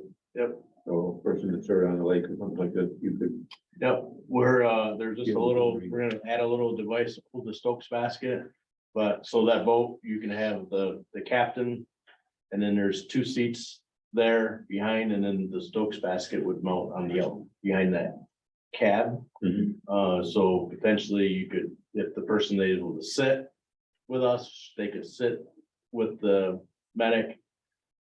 MFR, whoever's there with us, and then if they're hurt and they need to lay down, we can strap them to that Stokes and strap it to the boat, and we can do CPR process there or whatever we have to at that point in time.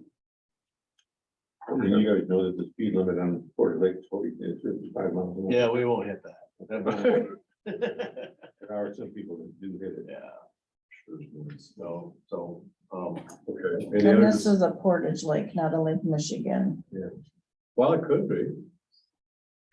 Why? and Coast we were Guard. asked to go, I mean, we wouldn't purposely go out to Lake Michigan, but if we were asked, If you got called, if there was a boat Coast fire, Guard. but Coast Guard would go there first before they would call us. If you got a call that somebody was Only in good distress out in the channel because they were channel jumping, you wouldn't send the boat. Oh, out the there. channel's different But I than, mean, it could be on the other side of the channel. And we gotta talk through that. I wouldn't wanna run all the way down to the barrel or somebody fishing necessarily, Right. but I mean, right around the pier. we're gonna need training on how to Yeah. put people Yeah, in this I would boat. agree, I would agree with that, so. so, yeah, so there's some training that's in our future for that, and that will be a certified training thing that we'll have to sit through. Okay, We understand that. Excuse me, it's Libby. I have a question. Budget, with the budget hearing, it was $25,000 for the boat. Is that correct? we budgeted 25 when we talked about, yeah. And Bob is saying to take 25 out of the HARPA money? 20. 20. That's not what, the motion said 25, I believe. I just want to verify. But we're only gonna need to take Oh, 20. you wanna, But he has said to take 25 out. I just want to verify the numbers, please. that is what he said. Okay, yeah, 20. So he needs to amend the motion, or I just want to make sure where the money's coming from. She said, you said Yeah, you need 25, to, and then it's a 20. We only need 20, we budgeted 25, Yeah, It's 45. that's 45. We it's only need 45. 20, What she's saying, the point is.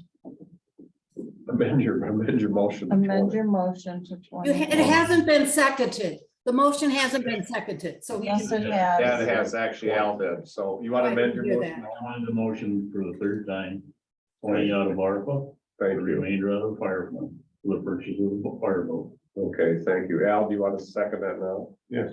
Okay, thank you. Okay, any more discussion? Then we're gonna vote. Al, how do you vote? Yes. Bob? Yes. Ed? Yes, Shelley? Yes. David, yes. Okay. Fire truck. Fire truck, so, we got the new specs and the price, or the specs and the price on the fire engine. That we need to purchase to stay within standards of the NFPA. It's all in that 3-ring binder behind us. How much time did they give us to, I know this thing is gonna go up, right? Yeah. So where is that time where something has to be done to commit to this before we incur that extra money? Do you know? Is that the end of the year? Or the end of this? No, sooner. This price that we were given in that book is good for 30 days. Okay, and then it's gonna change. That, well, it all depends on the market. It could go up $100 for something, it could go up 2, 3, it could be, at the end of the year, it could be thousands. Just don't know, It okay. just- It's a very moving market. But this price is good for 30 days. Okay, it's probably not going down. It's like. It won't go down. 100% will not go down.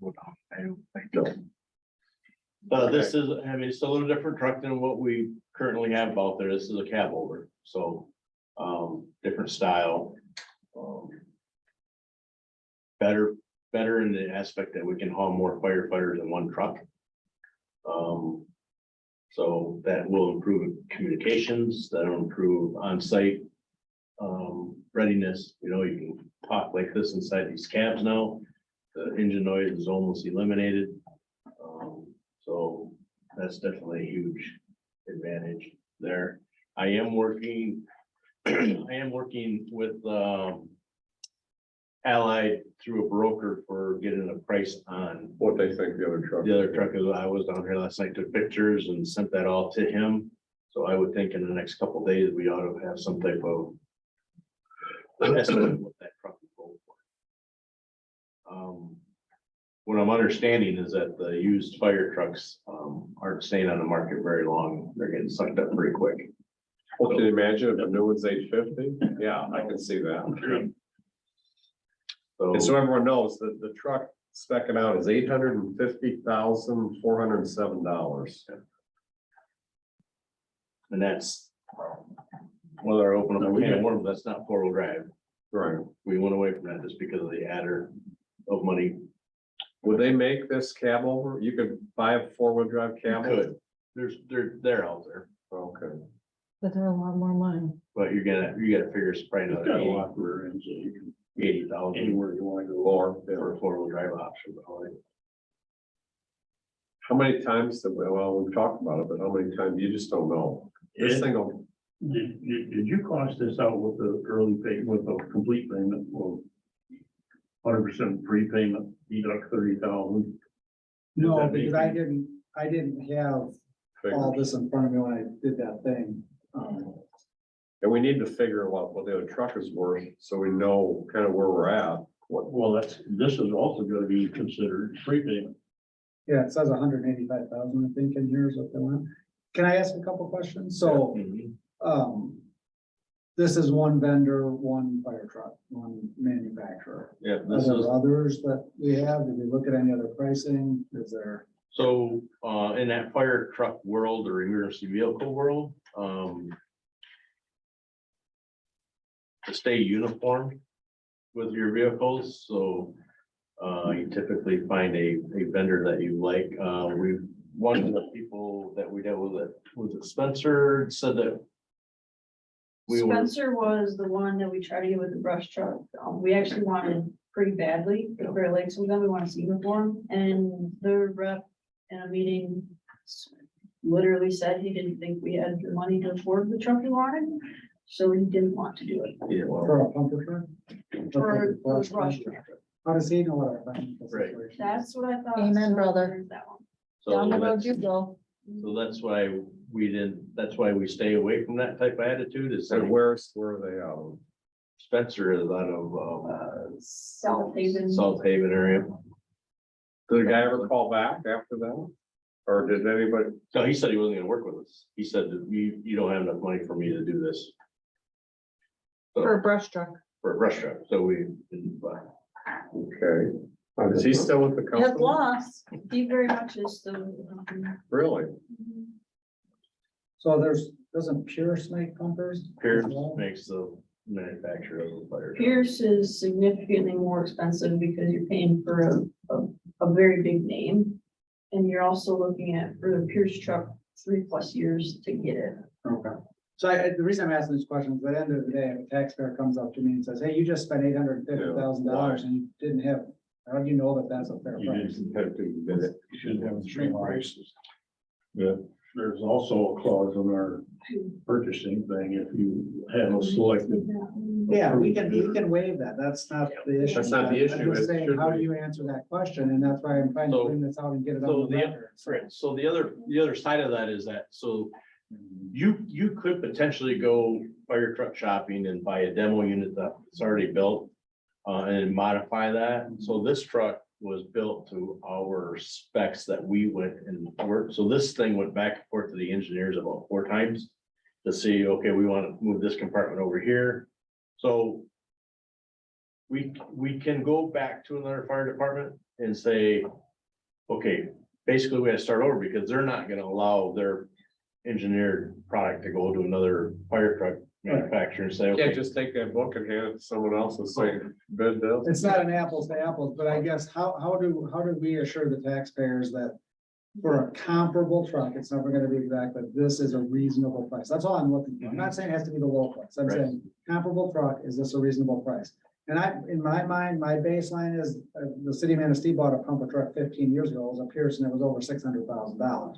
So put an inflation factor on that over the last 15 years, it's probably not out of the ballpark. Right. But how do we document that so that if anybody asks, we can say, look, this is what we did. Right. That's all. Yeah, no, I get that. How do we document it with written information as opposed to our past dealings with them or whatever the case is?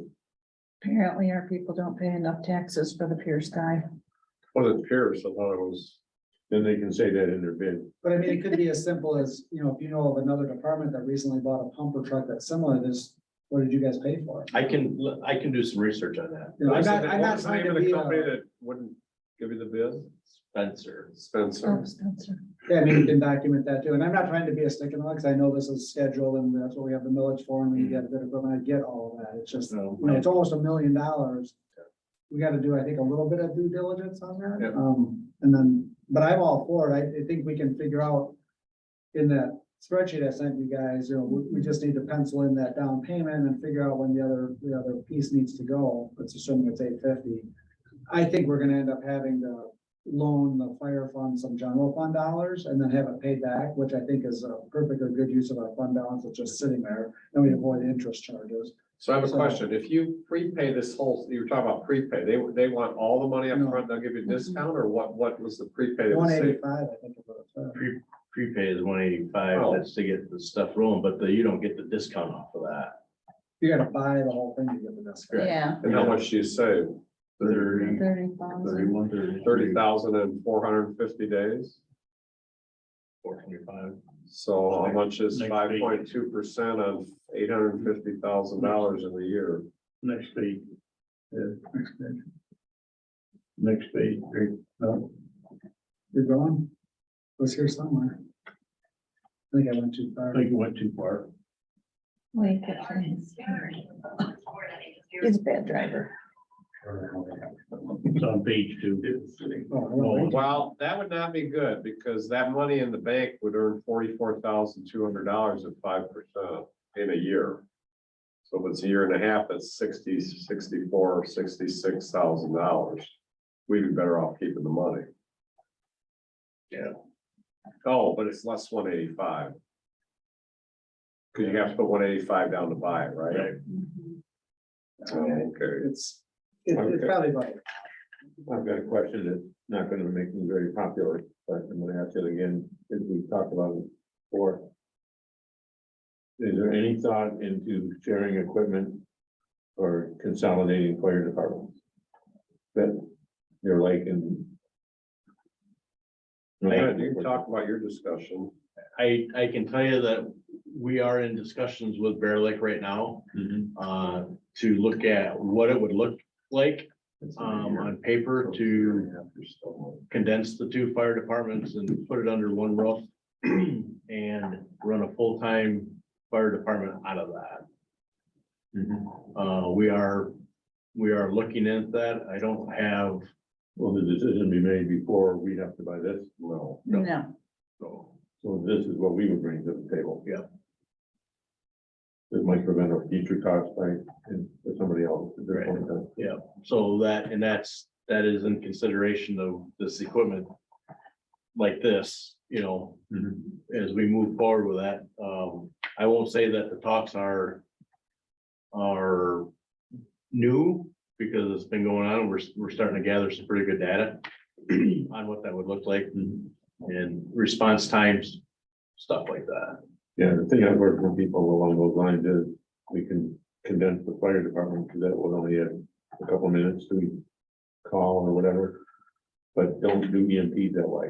The EMPs where they're at. Well, I can tell you this, the couple little studies that we've done so far, that where that fire department would be, we could have because we would go looking at going in transport as well, so we're not waiting for an ambulance or relying on another ambulance to come in. We can be in we can actually be here 2 minutes quicker than what we would be coming from our house to this department and getting in our. Okay, so the response times, it's hard for people to understand, but the response times from a fire department that is sitting with personnel in it, all they gotta do is get up and go jump in their truck and leave, versus a volunteer, it's hands down, it's not even comparable. Right. And I can use examples of like the city of Manistee getting called to Fox Farm Road or South Maple Road for a structure fire, because they go, city of Manistee goes the same time that Filer gets called. And the city of Manistee is there spraying water on that fire before Filer City puts a truck around. and the cost is 10 times higher because you have to staff it. So that's the trade-off. Yeah, so the trade-off The is that, trade-off is cost versus response. and then how many do you, to staff and, Exactly. and We again, shed light on you that. always be shorthanded times of need. When shit hits the fan, you're gonna think, well, you don't have enough people on staff. Well, this is a one-off. And that's why, in my opinion, you've not had consolidation amongst fire departments because the township model of paid on call is a very low cost, high level of service for what it is, but it doesn't have those response times, right? Whereas full-time staff departments have a huge cost structure because they're paying people to sit around the station and wait for calls to come in, but they're out the door and gone. And so it becomes really difficult to have those conversations, particularly when you have mutual aid agreements where the full-time departments are going anyway and the other units that aren't paying for it don't pay anything for that. Right. They did it up in Grand Traverse County, right? They had Grand Traverse Rural, they had Rural Authority, they had Metro Authority, and they had the city. I don't know where that's still like that, or if they dissolved, but I mean, those conversations need to happen, but they're really difficult and they take years and years and years and years to get there because the cost structure is so different. Yep. There's so many things that are driving that whole talk because old construction, new construction, the old construction, you had 35 minutes before flashover, which means you lose your house like that when it flashes. 35 minutes. Yeah. Nowadays with new construction, you're in that 8 to 10 minute mark before that house flashes. Gone. So that's, again, when you want to argue full-time or paid on call, I mean, you're talking. So, well, what happens in some cases is, they try to protect the house around them, right? Because that they can do. Why don't we, can we somehow get from Spencer or whoever, can we somehow say, this is what we're looking at and get a roundabout or say, have you built anything like this? Or without getting into all this, Yeah. you don't want to sit down for months, Let me do some checking. Okay. Because if they find we're just doing a pricing exercise, they won't be interested in doing that. So, Well, they might be if they price it 600, but if they can be competitive, they probably would be interested, but, yeah, let me see what I can find that's out there. okay. We'll talk to some of our resources that we got and see if we can find a comparable truck. Okay. And you think this Pierce is just too expensive? Is that what you- Pierce is ridiculously expensive right out of the gate, and your maintenance cost is more because they take their pieces and parts of their trucks and they modify them just enough so they can. So you stack their can't own use the label other on. piece. You can't just go out and buy something. It's gotta be a Pierce brand, Okay. and if it's not in stock, you might wait 5-6 months for them to make it. Yeah, we don't want that. You don't want that. Okay. If I you mean, they get make back- good stuff. No, I get it, but I don't think you want to get into a proprietary thing where they're changing something. That's all you're gonna buy. Can you So do some? We need to do something by next month. you bro. having a special meeting because Well- this bid will not last till next month's meeting. Oh, you said 30 days. Yeah. And when did they give it? When did you get it? Last week. Tuesday. Okay, so we're gonna have to have a special meeting, yeah. Why don't you see what information you can gather? And Okay, what's the, millage bring in for fire on an annual basis? this year would be, Yeah. About 185. I'd say 187. I mean, 190. And outflow is how much? 190. One at a time. Here's the type of training you gotta do. You does, Oh, yeah. that was, there's an argument now whether that was Wellington or Manistee. So Wasn't for. the budget for 2024 shows approximately $200,000, 201 in tax revenue. On the income. That's just the tax revenue. Total revenue for the fire fund's about 255. So this is the schedule I was telling about, that if we can fill in and add stuff, then we can, if we were to pay in next year, 800,000, which we're not, we're gonna pay part of that up front. You put the fund into a deficit of about 200,000, so about a year's worth. So you gotta fill that cash flow gap with general fund dollars. And then the fire fund will be, won't have a fund balance really. So if anything unexpected comes up, we might have to backfill it, but then it can pay back the general fund over time. Just do it interfund, do Well, I agree with you, that I think that general fund should be our finance. And you can charge, interest to the fire fund if you want or not, it doesn't make a difference really. Yeah, Dow used to do that, they called it capitalized interest. But anyway, that's probably the best way to do it. Sure. No, I agree. I just need to fill in those blanks in that thing to see where we're at. Yeah, and then, if we're gonna do a loan, and we'll add a line item for a transfer in and it gives the fire department something where, if they've got capital plans, they can fill this in. I did it out 5 years, but you can do it out 10 and just see where the stuff kind of falls. The further you get out, the less accurate it is, but it's just a good planning tool. Yeah, I get it. And you sent that to the fire email as well, or? I can't remember if I did or not. I can, yeah. She can, I think you said it to me and Shelley. You can't get in that email anyway. No, I. We're working. I got it, but I can't. You can't open I can't get into. It showed up on the index of, as Radford, and it was a Excel spreadsheet, it? Okay. That's in your drawer. but I couldn't. Do any more than that. Okay, anything else, Rob, today? Yeah. I have a No, that's all I got. I have a question. Go ahead. Did anybody talk to the road commission about well size? Whether they're available wells for, I did not. No, Bob can ask you, I just forgot, right, Bob? At our special meeting, I'll tell you the wall size. Okay. Anything else, Don? Done. Thank you very much. Thank you. Roads, Bob. Yeah, we got them.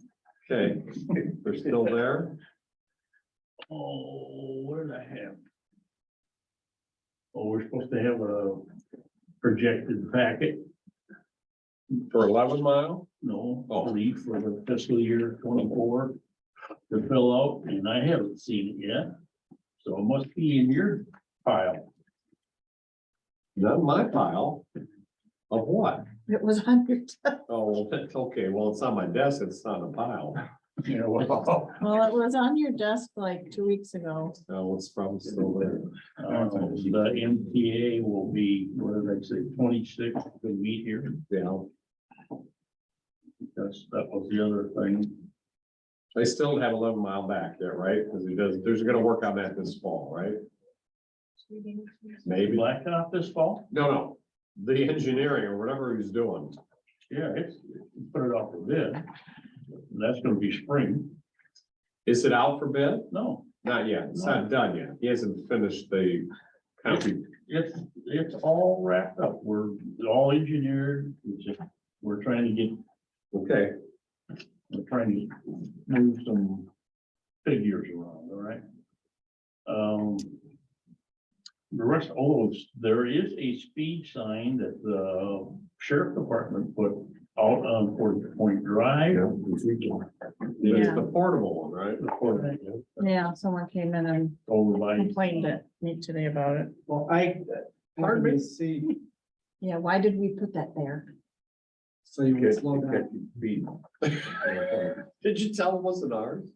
Oh, okay. But I talked to Blaine on some other, and I said, when do you think you're gonna get to him? He thought he might be able to get to him by the end of this month. I've already halfway almost, so hopefully. that's the vehicle. And I called him last week on it. Oh, he's getting pounded. Well, yeah, I said, well, can't you get here any sooner? Well, I said, no, well, I mean, it doesn't make any sense to put these up in fall or winter, really. Well, I know, but I want it up. He's gonna have to anyways. be. Are you available question? like Sure. for a special meeting? Who sent that there, at that particular location? So, Sheriff's Department. sheriff, Sheriff's, okay. how close is that gonna be where ours is supposed to be? It's a ways away. It's Okay, a fair distance. It's right beside Mike's, just, It's facing the wrong way. it's saying, I'm coming back into town. There's gonna be one going one way and one going the other. It's facing the other way, even if it was on that side, so you can see it. It's the traffic coming down, that's why, not necessarily on the way out, so it's facing the wrong way. oh, you think people are going faster on the way out than the way in? They've got it set up like that, so they're only tracking. Well, one way right now, yeah. Right, but what I'm saying At is, 4:30. people were just turned the other way. That's where the problem is. They hit the end stop sign. People are flying around those curves. I mean, it's unbelievable. Pickup trucks going around there, We've had, so I'm saying that right now, the state's in the wrong way. Initially. And I think part of that has to do with, you gotta get the solar thing running on it too, but My court rate is 20 better. that, I was just curious about Okay, who decided the place. sheriff, then obviously we didn't. there's been at least 3 accidents in Fort Drive this year that, around the area that were kind of measured speed in. There were 2 that took out power by leak. That should only take. Injuries involved in both cases. And then when you're doing. Yeah, but that sign would not have prevented that. No, I know. Okay. And the one lady hit the power pole because her dog threw out. And she leaned over in the seat When was to that? take care of the dog. And that was a month ago, 3 weeks ago. That's why they call We it. had to close it at 24. The dog was thrown up and she leaned over to let go of the wheel and the car went off the road and hit the power pole. I mean, stuff, that's why they do call back. Well, we're gonna get data from the units we put in. We're not gonna get who they are, but we're gonna get how many, Yeah, it'll be fine. and then we can take away. The worst part of it is if we come off of 122 and start going down towards the lead, they can hit 70 by the time they get to the lead. It's true there, that section, but even at this point, if that was set the other way, it would be more like that Bayview. You know, so it hit that whole, the traffic that's going down through the curves and people are walking and riding bikes and, I mean, that's. Sheriff's And it's Department. true, but when you got the straightaway, you know, people are going faster maybe, Yeah. but people can see what the hell's going on. You can see who's on the road or not. But that's just. And I had 2 calls that somebody wanted to know, 3 about the speed limit and about changing it down to 25 because there's so many people walking and riding. I told them to go to the road commission because Yeah, I've already talked to them about. And the road commission will tell you to go to the state police. That's exactly what they say. Gotta do a traffic study. right, but that's how you start that. So if you can go to the state police and you can get them to do that, they still probably not gonna lower The the. state. But I State give police them will come in options. November and sit out there and do a traffic study and say, there's not enough traffic to worry I about. mean, that's a true residential area down. Well, it's interesting, the state troopers were out in that area this weekend. They were doing rounds throughout the whole Fort Point. Our special meeting will be July 25th at 5 p.m. Okay. Then you're gonna be late for your 30 days, you're getting the extension. We're not gonna be late on our 30 days. Tuesday, July 26th of June, Did you say the 25th? 23rd. The 25th. Yeah, but he gave it to us the week before our meeting. When you're comfortable. At what Okay, time? planning commission, What time? 5, 5 o'clock. just before your bedtime. Yes. Yes. Yes, what do you mean? Yes, David, go ahead. The county planners met with, Bob Gazan on Portage Point Inn, and he'll be coming to the planning commission in either August or September to discuss some of the modifications and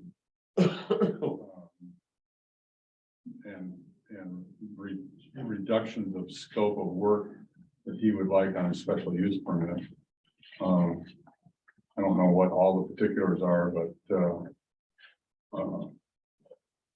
stay tuned for that. The other thing that is on the planning commission's mind is to try to get a sense from the board of how you would feel about a village resident being requesting appointment to the Township Planning Commission. They're township residents. We've already had that discussion. I mean, you have 2 village residents that are on the township board. So it doesn't make any difference. No, but I'm saying it's open to everyone. So yeah, that's a fine thing. Well, Mr. Trout told me that it happened once before and it didn't work out so well. I don't know where it came from, I just. Yeah, no, I'll tell you where it came from, me. What I was trying to push was, I go back to our master plan where it says that the township and the village don't learn how to work together. We're not gonna reach our full potential. So one of the ways to do that is to get some more involvement with either Parks and Rec or Planning Commission and Planning Commission. Well, Like a township village council rep on the planning commission? Is that what you're talking about? No, Or it's just that village resident, they're a township resident, anybody can Oh. serve on the planning commission, they don't Rob's have to already be. on there. Huh? Rob's already on there. Yeah, but we're not looking at them specifically.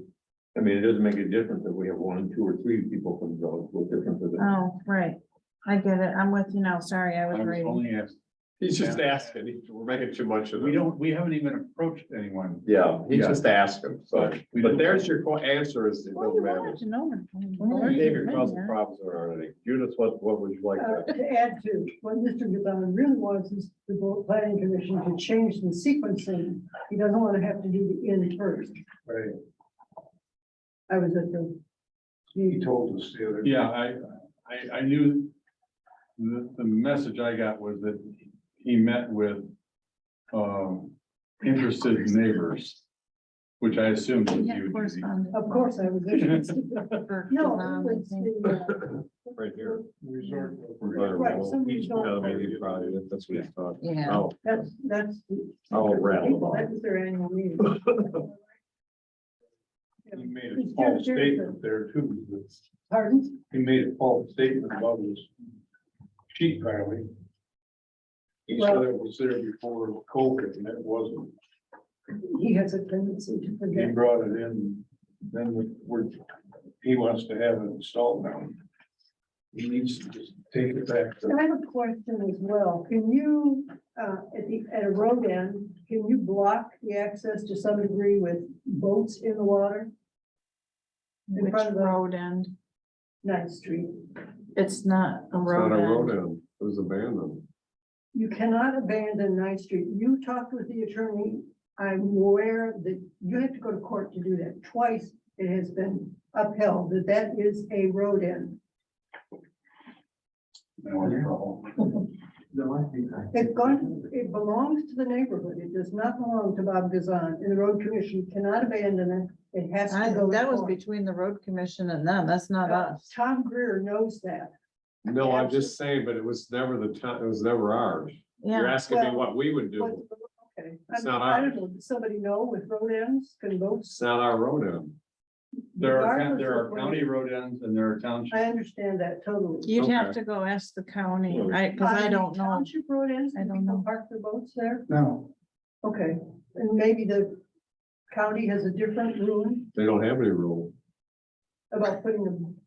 They don't have a zoning ordinance, they don't have anything. You're talking about the road commission, road ends are not the same as ours. I understand Okay. that. So you That's can't very relate the simple. two. They're a township and they're a county road. end. Different jurisdictions, different rules. I know all that, okay. So back to, does the township have a rule for their road end? Yeah, we have a road and Yeah. ordinance. yeah, we were Can running. boats be docked in that No. area? No, Okay, that's what I'm asking. Because in our road ends, they go to the riparian. About the So center of the then I lake. need to query that with the road commission. yeah, they don't have any rules. That's one Okay, so it can, you could park a Well, it boat right in can the middle of the road. end. permission. Oh, it can't be by permission, that's true. We have some that are. We have some. Is the road commission by permission, Jen? Bob? I don't know that. You don't know that? Okay. What road ends do we have besides the community dock that have? Community doctor, one, Okay. there's two others that they, The people out on.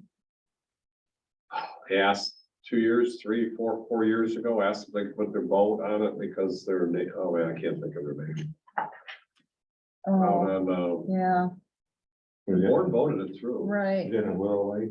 Next to. Not Bernard's, Coachmore, Golfmore, where, one of those, on Portage Lake down there, it's not Gulfmore, that's Pro Check. whereabouts? there are others, let's put it that way. There are others, 2 of them, anyways, they asked permission.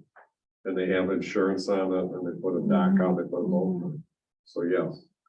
Road commission just does not have any ability to write apparently zoning ordinance or rules or regs or whatever you want to call it. They just tell them you can't have everything on there. On there. So if you look at all those where there used to be boats on all those, and there aren't anymore. The road, Okay, well, that was, Gazan has a dock out there, or yes, a dock, and there are boats parked, and you can only go out so far, and there are big boats parked out there. So it, including full use of the road end. The other question that came up that people addressed to me or questioned me on is, tell us more about this property swap. Because it's come up in a couple of meetings, one of them was the Summer Resort Corporation. Yep. I don't know, as a board, that we know what property swap. We get on the tangent. I don't know. How, what is it? It's never been presented. So we'd have to have somebody present something and then talk about that. But I think it would be good for the planning commission if they're revisiting this whole special use permit to find out exactly what transpired with Ninth Street. With which? Nice street, With Ninth Street. just to find out, I guess. You might check with your attorney, the township attorney, he'll tell you about Ninth Street.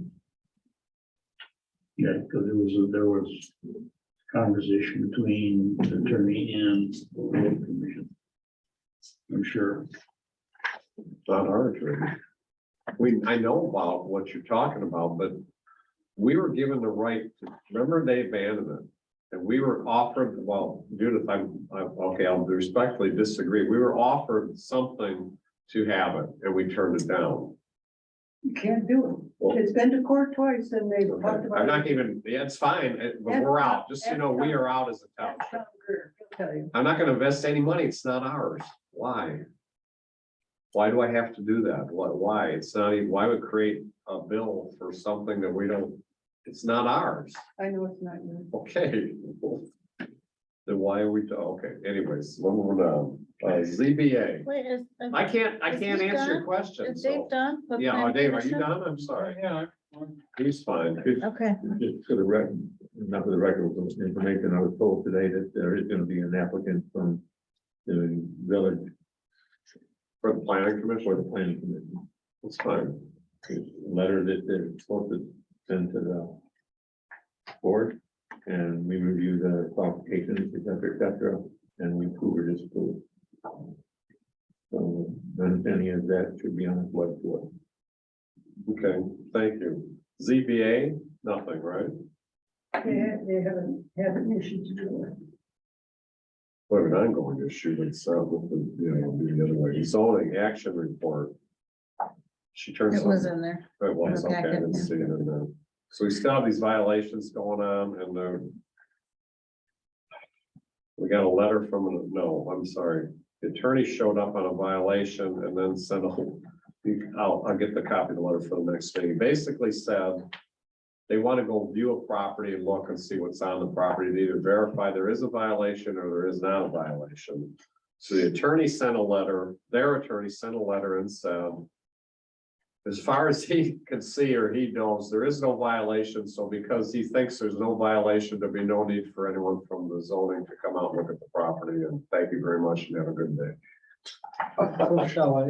So We anyways, got the zoning action log here, which they normally do, but they were supposed to be doing a monthly enforcement letter. It's not in here. it's not in I there. did not get a letter, yeah. Okay, So they need to do that. we need to email her again and say why. I mean, because Okay, it was nice what they had last time, but it needs to stay on there until it's resolved one way or another, so we're aware of what's Okay. going on. and we have gotten calls. So if you got something you want somebody, there's a whole bunch of different things going on where people are complaining about either a neighbor or something that they see as a violation or whatever you want to call it. Just need to call Katie or actually call Jody. This is beyond the short-term lease.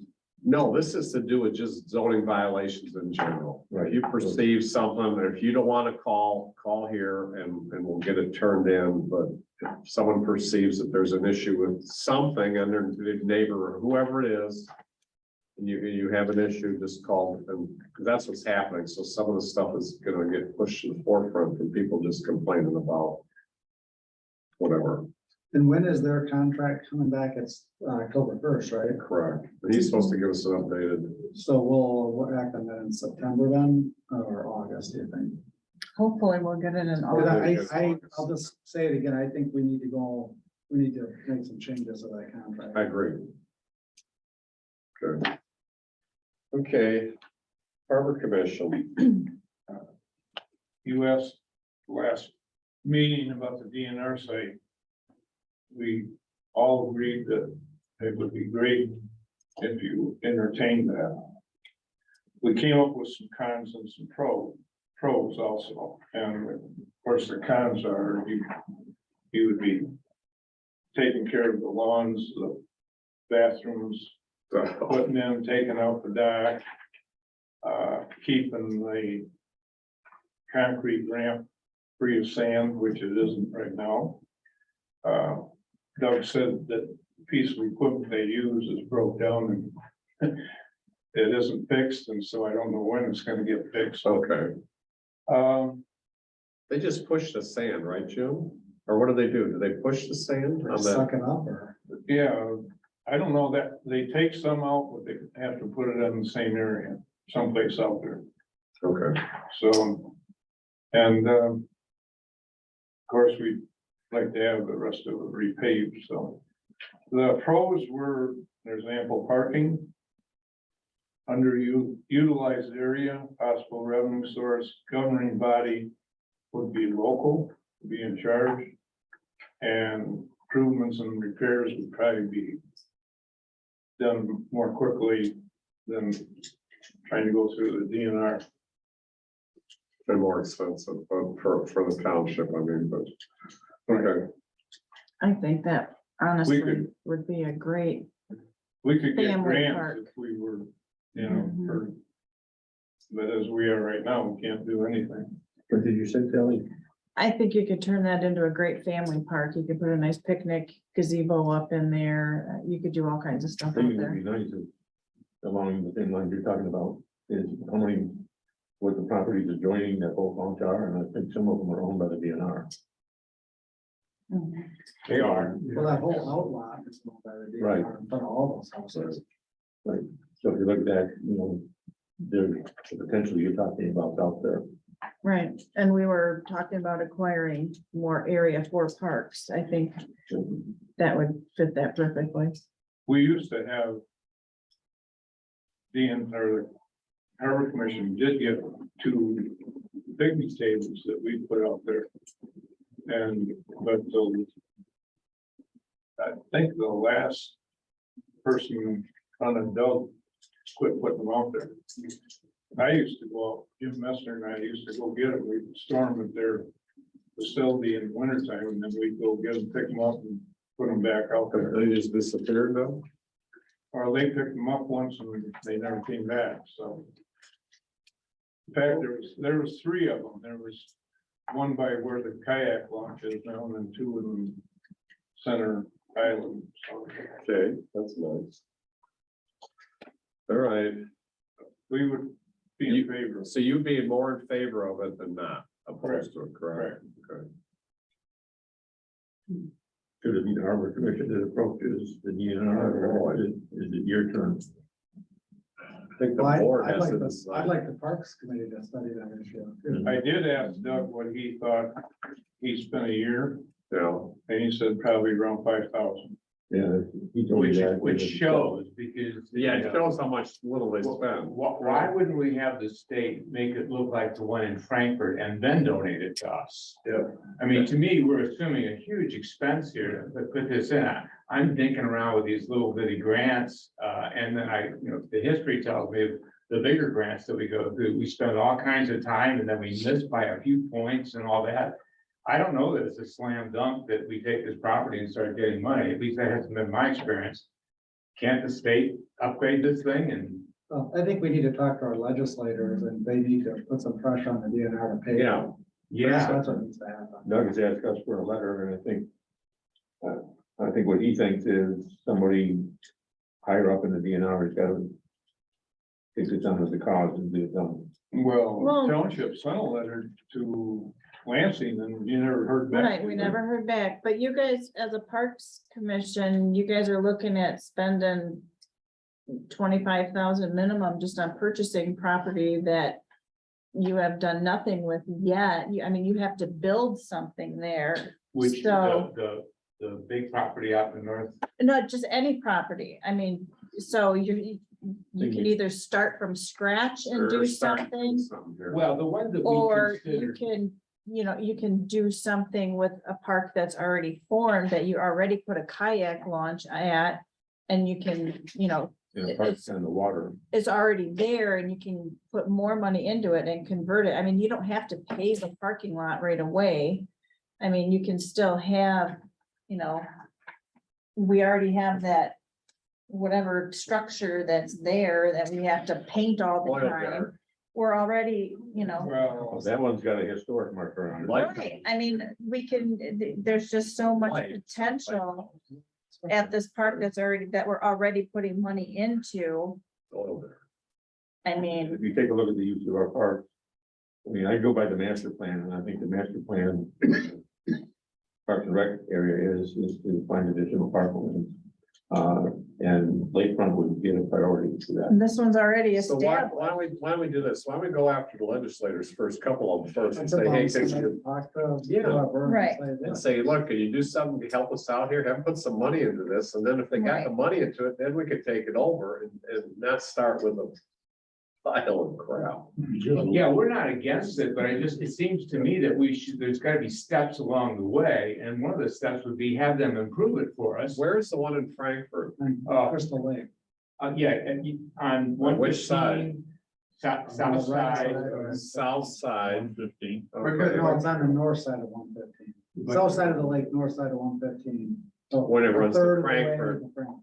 You know what? I've never been down there. Condos, right? Just past. Past the condo, I've never been down there. Oh, they What's it spent like? a fortune. Me either. I don't They know. spent a fortune. I mean, you've got to go down a mountain to get to the lake. So I mean, just the concrete they put in there had to have been. It's got a nice big paved parking lot up on top. Well, they don't have any money to spend on Onekama now. Right, that's right. At the end of the day, I think we should try to legislate the program and see if we get an answer. Yeah.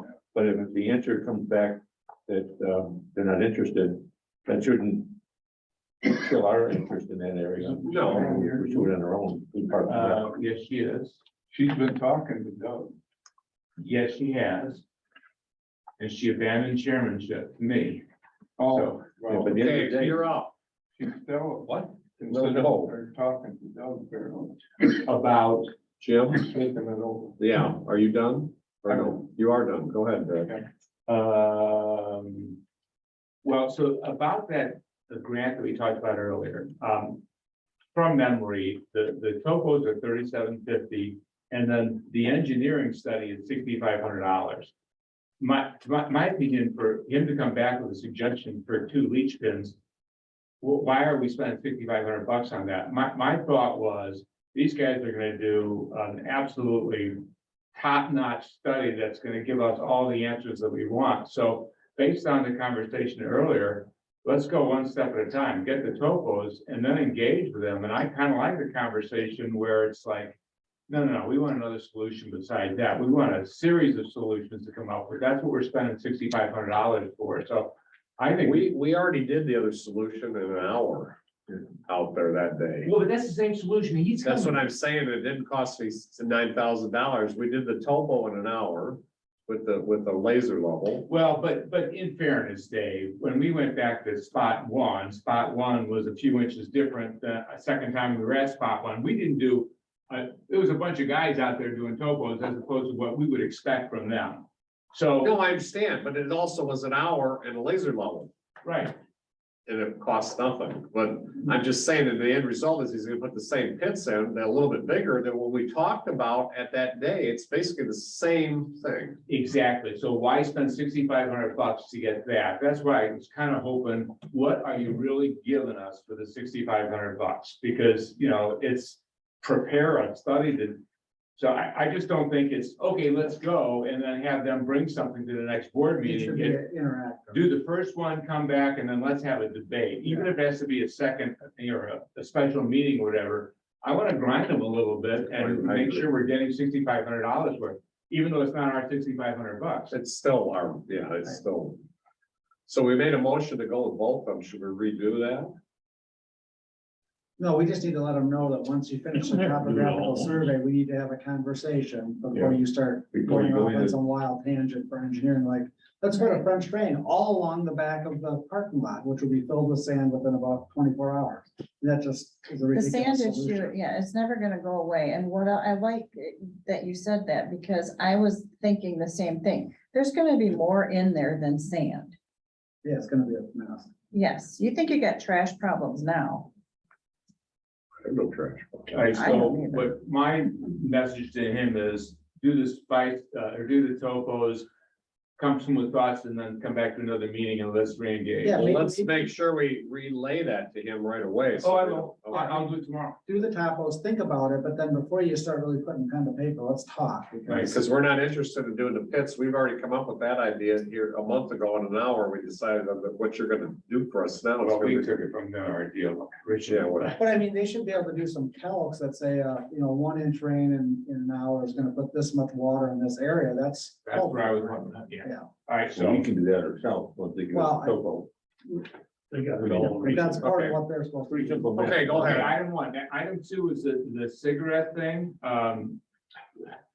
From Parks and Rec, it's an extremely mixed reaction. So we're not coming back to you saying we support that.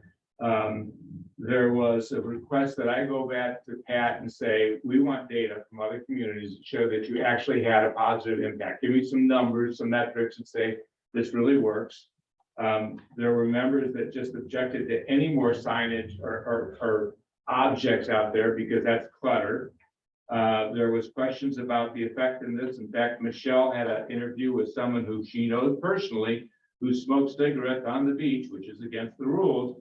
And that person said, anyone who's concerned with that kind of thing is gonna have a Coke can, put their butts in the Coke can and dispose of it properly. If they're not that kind of person, they're gonna flick it or they're gonna put it in the sand. So is it gonna be effective? And then question that I was supposed to pose to you guys is, once these are installed, are we sure there's a year-long commitment or is it just the summer months? And if not, is the township gonna support the financial of whatever it takes to empty these things out? And then one of the members said, I don't care what, I support it. So it was totally mixed. I don't know if you're looking for a recommendation on it, but at this point, my responsibility is to go back to Pat and say, show me some numbers from somebody else that says these things actually work. My belief is, I wouldn't take that step. There's enough people against this, and I don't think we're gonna service them right and stuff like that. I think we have enough information. I don't think going out and doing a survey or trying to get that information is worth it. No, I mean, we got plenty to do. I'm okay with that, but that's your guys' decision. Did we not make a motion to do it? Is it that big of a I mean, she made it sound like it was just a ginormous issue. I mean, are you guys finding it it's not that big of a problem? You can go back and look at all the garden club data, because they had to count. And they had to classify all their garbage. And cigarette butts was its own classification. You can go back for years and see how many they collected. It's not that big a problem. Okay, And the problem is where you put them is probably in the entry exit area type thing.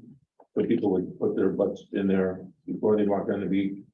Or some of them would collect them and bring them back. Okay. As an ex-smoker, Right, yeah, right now they're putting trash in the dog food bins anyway. You know, the public is the public. We see Right. what they've done. right, okay. They wouldn't do that. Events are going really well. Many of them planned in the coming weeks. Michelle sent Shelley some updated brochures. She works really hard in brochures. They look really well. Voting from a recent conversation, to date, 99 registrations representing 184 attendees.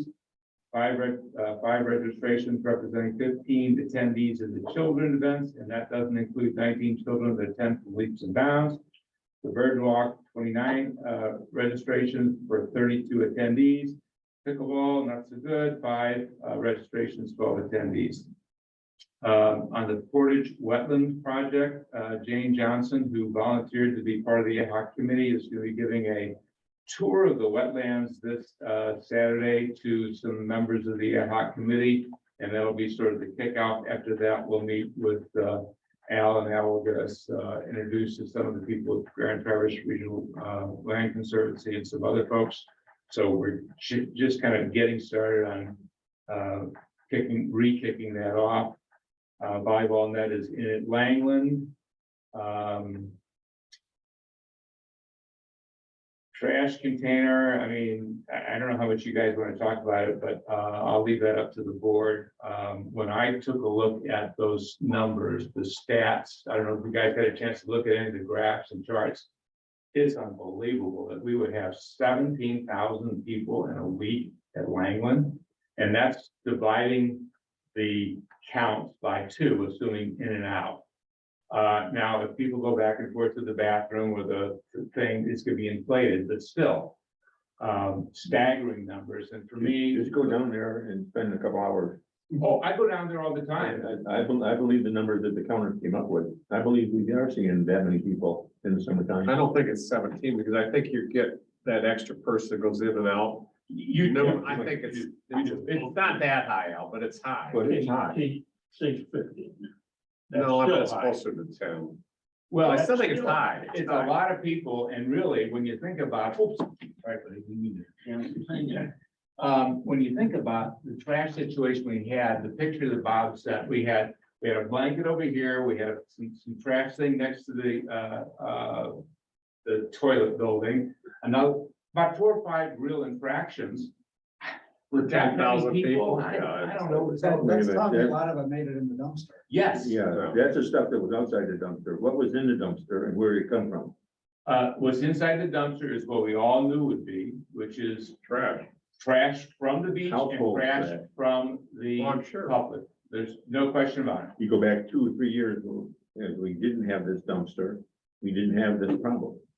People bringing their household garbage down and. Well, if we didn't have the dumpster, there are a bunch of the trash that was from the beach would be in the parking lot around the beach. I am of the I don't- opinion that I don't agree I with don't that. think that we should care for 3 months of a few people are putting their household trash in. It's abused. They shouldn't be doing it. We should sign it, but it's gonna happen. But if it takes care of a bigger problem, and you know what, the people, the slobs that shot the fireworks off at the public beach that aren't supposed to and left it, the other people will pick that up and put it in the dumpster. So I think it's a good thing to have the dumpster pads. So do I. I think it attracts the garbage. Well, Then we'll empty it. the garbage is one thing. Right now, there's a 60-yarder right down the road where they're building a house. Yeah. That's right on the road. I've seen people dump it in there before they even get to the And turnaround. don't give them the opportunity to dump their garbage. The garbage is one thing that, we can deal with that. How are you gonna deal with it? The vandalism is the part that. Well, we've had vandalism there for 5 years.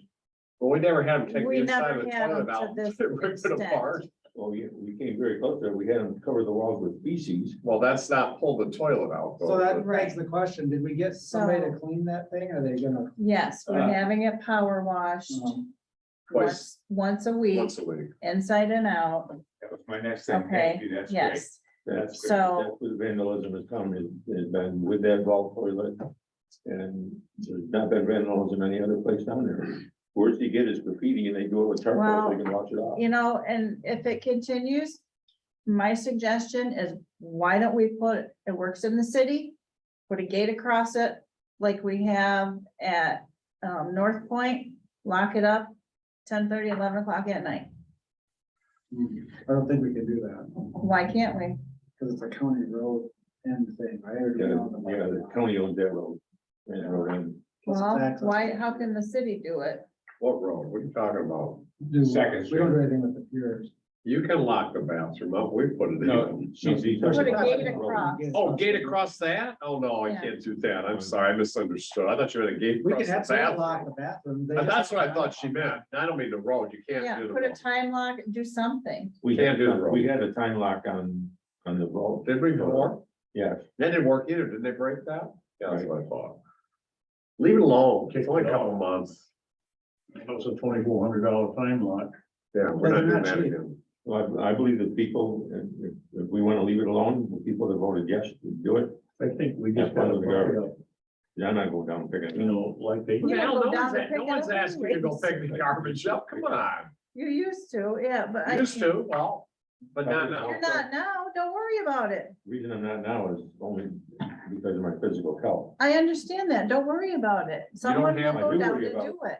Well, Steve should be doing it. Right. we Right. Should be doing it. Or, have an or a contractor should be doing this. If We have- Steve, yeah, Steve should or another Right. contractor. And that was for Bob to take a look Which at. reminds me, I should tell the board, This morphing into something else. no, that something that we did is I pretty much backed away from Steve and the park. Okay, Steve now reports to Paul Mueller. okay. Paul Mueller calls Steve if Something's off, right? the rec department calls Paul Mueller Call calls Steve, Steve, and then what happens? and Steve is supposed to take care of it. And, So we got one person calling And? Steve. and, Mixed results. okay. Next, I think with our next budget cycle, we need to seriously consider hiring our own maintenance person. Oh. Seriously, we talk about it all the time, but I really seriously think we need to do I that. agree with you. We need to make a position. You buy a truck I think we need to. Install in a building, and a building. and a full-time person. And that's what I said, you gotta buy all that. Hey, Well, you might. It's we coming. got a building and a spot for pickleball courts right across the street. I second them. Oh, never mind. I'm not. And you might be able to consolidate fire departments, and maybe they're not here, we'll get 3 days worth of space to do whatever we need to do. Hey, it's gonna come. It's just a matter of time. You're gonna You're use it. way jumping the fire department thing, just so you know. That's like Yeah, but if somebody, way does- out but there. if somebody doesn't keep doing that, it's gonna, We're talking about, but that is way down the road. You have to I mean, come. there's so many issues with that, like Ed brought up about a full-time. Yeah, And where's it at and how much is the new building? 2.2 million. We'll and be da- off on the- Well, he brought it up. Okay, Moving on. moving on. I'm trying to get done. Okay, are you done? No, hard surface at the south end, Moby mats up to the north end, falls in my court. I haven't had a chance to do anything on that. Okay. And and you handled the lady that called you, she's she's just happy fine. as she can be. Bob told me she called the next day, but she was happy when she got the phone with me. I explained to her, You're an angel. no, I'm not an angel. I just explained the situation. She seemed to be okay. What was her issue? Her issue was Shelley, what was her issue? We had someone down there cleaning off the sand. He never finished. Why are the Moby mats not where they're supposed to be on the north side? Everyone uses the north side. There's not enough. They don't go down to the water. She had every issue in the world. Someone needs to clear off that sand on a daily basis. So she's, and as far as the north end, the wood is covered, it's got 2 inches. Steve got the majority of it off, but there's still that much. It is not wheelchair accessible. I was gonna go down there myself. I've got a, industrial blower and see whether that's possible. And if so, then ask that we get somebody to do that. But she's absolutely right about that part. What she was most irritated was the moving of the Moby, for me, and it was the moving of the Moby back to the south end. And I explained to her it's because there's the potential for water runoff. We're in the middle of, studying that. We moved it this year. Hopefully we'll move it back next year when we get some hard surface on the bottom end. Are you promising me that? No. Do you want to volunteer? No, she don't want to do that, but, well, we got through I it. She told seemed her to be you- happy. I told her you were a volunteer and she said, oh, well, then he doesn't care. I said, oh, yes, he does. I think the answer to your sand question is those industrial backpack blowers will work if it doesn't get built up to 2 inches. It's gotta be done almost daily. If Yeah. it builds up, it's not. And gonna that's what move. she- All you're gonna do is move it until it gets to be 4 Yeah, inches. you and gotta, respond and you're that's done. gonna take shoveling or a little, like a portable power broom, and then you'll be able to blow it off if it's done daily. Well, Yeah. Gene does a weekly report and, that's been on the report from the very beginning. We just can't seem to get it done. Steve, I think, felt like his responsibility was to get the big amount off and not the last couple inches, but I'm coming at it from the perspective that this really needs to be wheelchair accessible and it's not. It would So, only be to the end of it though, right? yeah. Right. yeah, so until we extend the end of it, that's. Can you turn a wheelchair around at the end? If you got down there and the sand was gone, could the wheelchair then be turned around and come back? If the sand was gone, sure. Okay. But the You problem need is. 6 how foot do you wide back up in that order to be hill? able to do that. Well, these power, I mean, I'm assuming they're power ones, because, you know, one of the people that have been sharing their interest with us is a older woman pushing her husband. She's not pushing him up that hill, but the power ones can get up. We just Okay. have to get rid of the sand. Okay, Well, just so you don't go too far with leaning your head on the power one. Can Steve just go Walking shovel up the there sand? is also What's the holdup? more Am I of a missing challenge with the something? sand. Say it again? Walking up there is more of a challenge with the sand. So That's what I don't was. just worry about motorized wheelchairs or wheelchairs, it's access. No, I agree. It's not comfortable to walk I down. can't access it right now. I'm handicapped. Well, I look at the video that you showed us, that Ed showed us last month down in Manistee, where everybody walks on that nice clean mat, then they go out and land the beach. That's what we should have here. And if we did, I think we wouldn't have any complaints. We'd all feel comfortable about wheelchair accessibility and all that. So that's still the goal, is if I can find some time to get down and look at Can you this. can you put those mats right over the sand on the walkway without shoveling the walkway off? so, yeah, the mats are better than our walkway. But you gotta be The careful. ones I'm talking about in Manistee, can you lay that over the sand in the ramp without having to shovel the sand off all the time? Well, those are for the sand. Those aren't for the ramp. The ramp just needs to get shoveled and blown off. So, I Yeah. mean, And, It's not and Steve, if it we should be had a somebody else. regular maintenance person, that would be there 15 minutes every morning, out Yeah. there, clean it off, move on Once to a the day. next thing. Or after a big blow, you go out and do it right away, so it doesn't build up and. There's no way we're gonna address Langland without a whole lot of intensity. It's just right there, and it's our biggest park, so. Yeah, and the maintenance guy once a week, if we had somebody like that, can walk the beach with a garbage bag and pick up the stuff that the people leave. Gene does that right now, Okay, so. Yeah, the data that we have is that's our most important park in town, in the township by Mhm. far. And I think people generally, like it.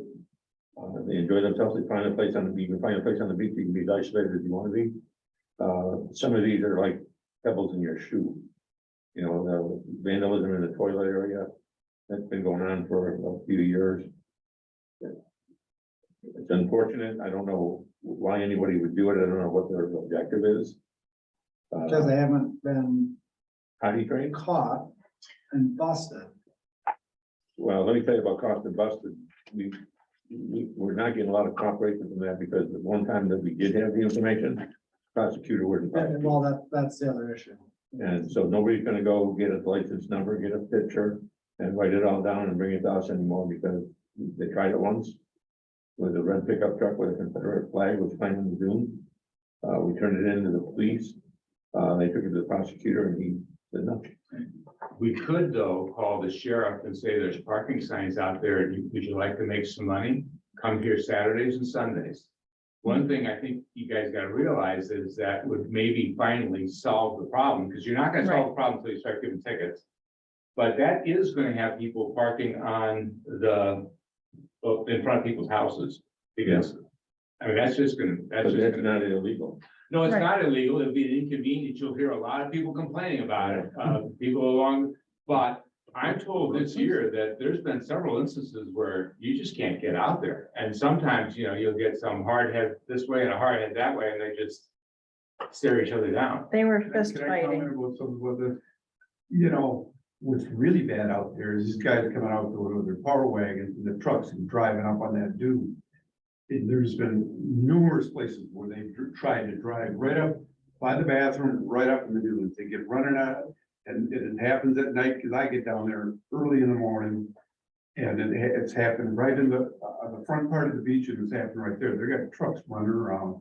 Yeah. It happened. Big trucks, and they. So there's running up the there's dune. an easy fix for that. You put those concrete bollards along that side there. And then that way the sand doesn't get caught by a guardrail, but it's gonna Exactly. keep a truck from doing it. Yeah, let them run a truck on There's no a guardrail. cement piling. I know, but if you put a guardrail in, you'd have Yeah. bigger. We had a guardrail. We had to get. Right, I'm saying you could Put put a those few concrete. of those bollards right there and you don't have. Well, to- that's also gonna Exactly. Yeah, there's only so many places they can do it. I'd rather they You go, almost see it right across the dune, and run right over top. no, to cut open the vegetation, the wind will blow, it'll lower the dune down, eventually you'll be able to see the lake again. Except they're doing it on the right hand The side. wrong side, David. I did that 4 or 5 years ago, we took that guardrail off. You know, It's gone down about a foot. It has gone. there's a couple of things that the board is. We're always gonna have a problem with blowing sand. Yep. We're always gonna have a problem with rain. Yep. You're always gonna have a problem with trash. And Maybe park- we and ought to parking. have a 1 mil levy for parks, period. I think we're close to that point. I think we're, I that think, would be something that we should investigate. I think they've seen what Parks and Rec can do and some of the options we have with some of that. It's gonna be expensive to make, I think we should maintain Langland, I don't care what the cost is. It's one of the heavy draws. Yeah. They can handle more people on the beach than they can handle in the parking lot. That's Just the the problem. thought. Well, yeah, there's I'm ready. no parking. Yeah. Well, there's. I think you're right. Once you start issuing tickets. people Yeah. will get- Yeah, but I told people to call, all they gotta do is call, it's posted, they'll write a ticket, just call. Well, but people aren't gonna do that, Dave.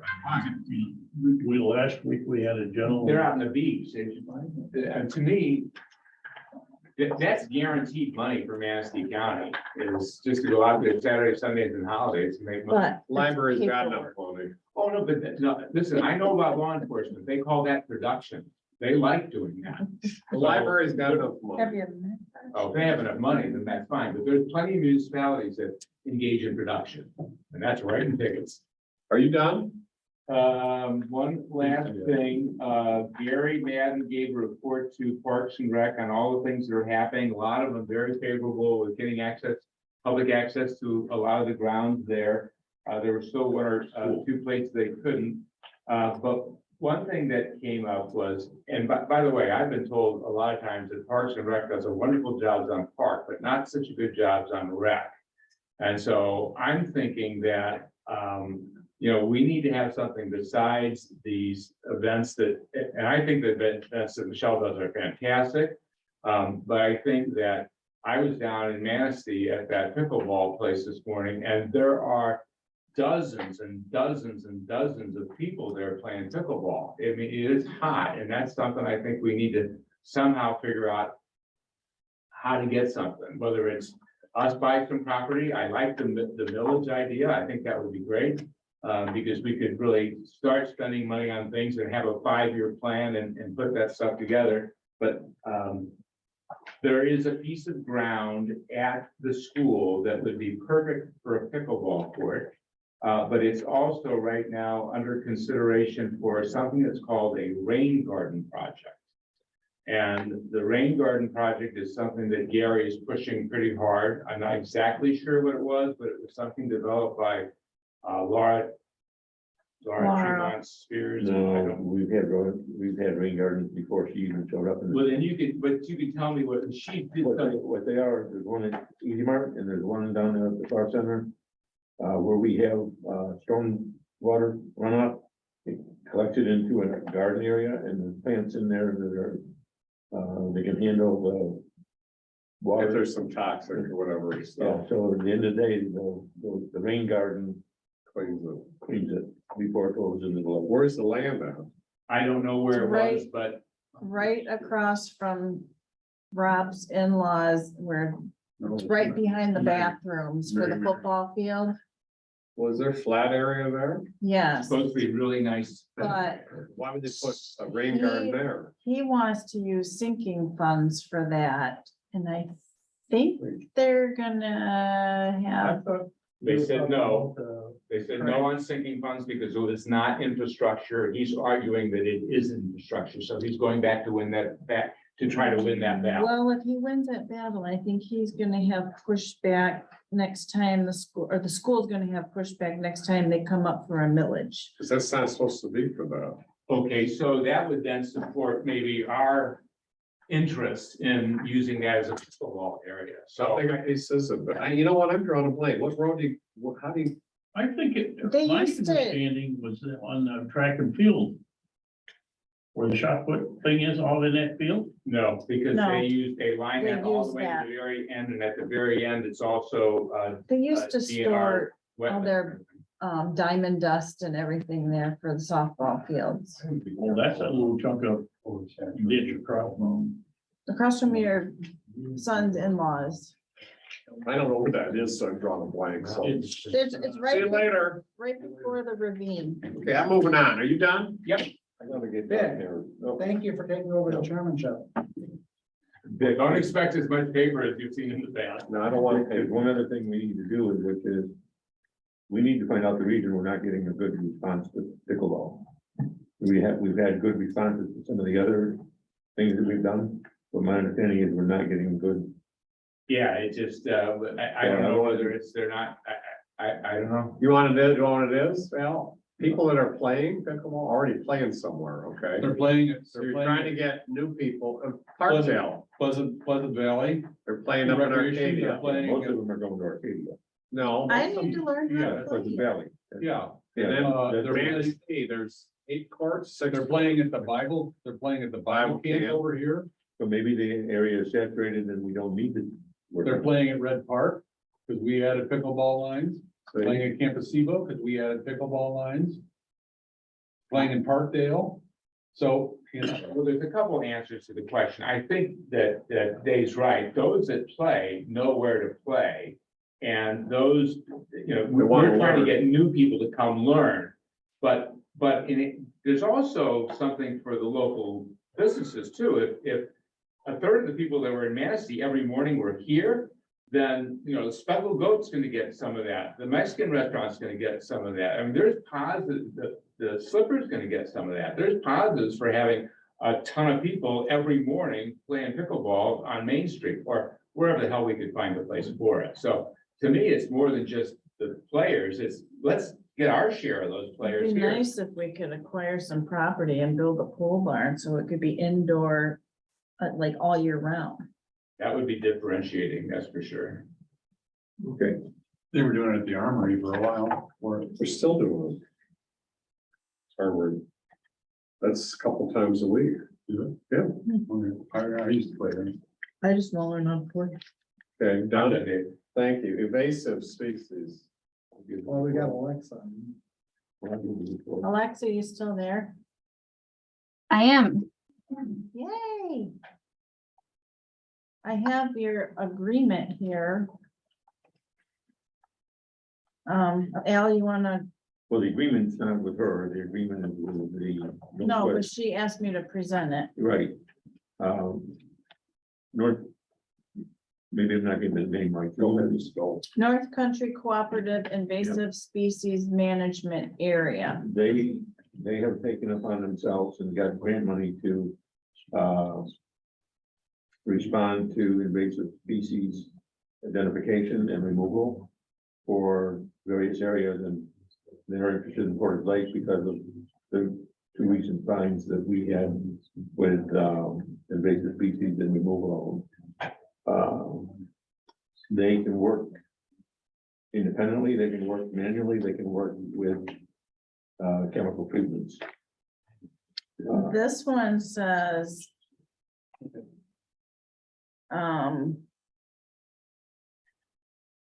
Okay, late summer or early fall application of clipper herbicide active ingredient. I don't even know how to say this.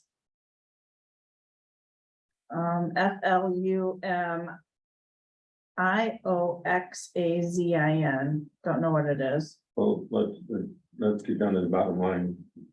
What I thought we would do, and I think it's all of us going to do, we hire a lake manager to do this work. She views this as being extra help that they can get and maybe good short-term response and maybe good manual response. There's a little concern with chemical response. Well, this says if infestation can reasonably be controlled by 2 people hand pulling within 5 hours, then mechanical control will be performed and no chemical. The only question that there's no question we're having, we're just saying who that person reports to, and I'm saying they should report to the lake manager. Like manager knows that they've got to go to the invasive species committee, so at the end of the day, I keep.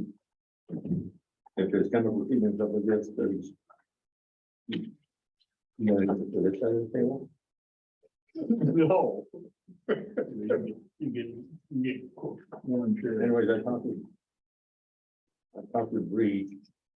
He's okay with that, and I think it will serve us better. There's also a question on the permitting, what's the, they've already pulled the permit. We have, yeah, I have the permit right here. Yeah, that's the Portage Lake. So that's the permit that they would operate under for removal, chemical removal. Okay, So basically, when I talked with Bree previously, because everyone's always saying we need to potentially get a different lake manager and treatment people. Well, these treatment people have to basically work under Bree anyways, and they use whatever chemicals or whatever Bree tells them to use anyways. Or they recommend and she says, yes. Right, so there really is no purpose of getting two different companies, I guess. And the question about PLM being our rights manager and our applicator or PLM, or with maybe another indicator or another different lake manager, we're gonna go through that evaluation this year. So we will make a presentation to this board as to what direction we recommend. I'm going. good with that. That's what we want you guys to do, is study that. I think collaborating with this invasive species group that can bring more resources to bear is a great idea. Mhm, It might lower cost, right, and if the invasive species committee feels like having Bree kind of coordinate that and keep you guys informed is the best way to do it, that's good by me too. Yeah. okay, so you're still gonna make a motion, we do this? Well, What are we gonna do? Alexis, what do you think of this? I mean, you're for this treatment plan with this, the huge name that I said about their company? Yeah. So the acronym is NICSISMA, and they're really good. This is specifically relating to the European frog bit. So they have the funds specifically for frog bit. So this is a pretty narrow survey that they would be doing. And then, like they said, hand pulling if it's feasible. And then the herbicide permit, the herbicide plan, if it's not feasible, is the same treatment that, that PLM normally does anyway. And so the permit for the actual herbicide treatment is already issued to the township. So essentially you'd be giving them permission to treat herbicide under your permit. And I think it's a good, NICSISMA is a great organization. I think they would be directly working for the township. So I don't know that they need to report directly to the lake manager so much as to the township, but keeping everyone in contact, the invasive species committee included in that. And I think that's, as long as we all stay in communication, I think this would be a really good partnership. Okay. Okay, Are you're good with that? well, I'm good with that, the first line of communication is to the lake manager, hey, we found this, or the lake manager says we found this and contacts them and says, what do you want to do? Mhm. She's aware of everything that's going on and what they do and stuff like this, and she reports back to the invasive species committee and we report to the board. So she meaning Bree, she's not just gonna treat stuff, she's gonna come to the invasives before she does anything. What's gonna happen is there's supposed to be a quick response program Right, that we looked into it and we think we can do it. When, if Bree's out there and spots it, or anybody's out there and spots it, there's gonna be a call list, or who you call to get involved in this decision, and then decision recommendation is gonna be evaluated. but she knows we would specifically want these guys to take care of the European frog bit. If she were to come across it.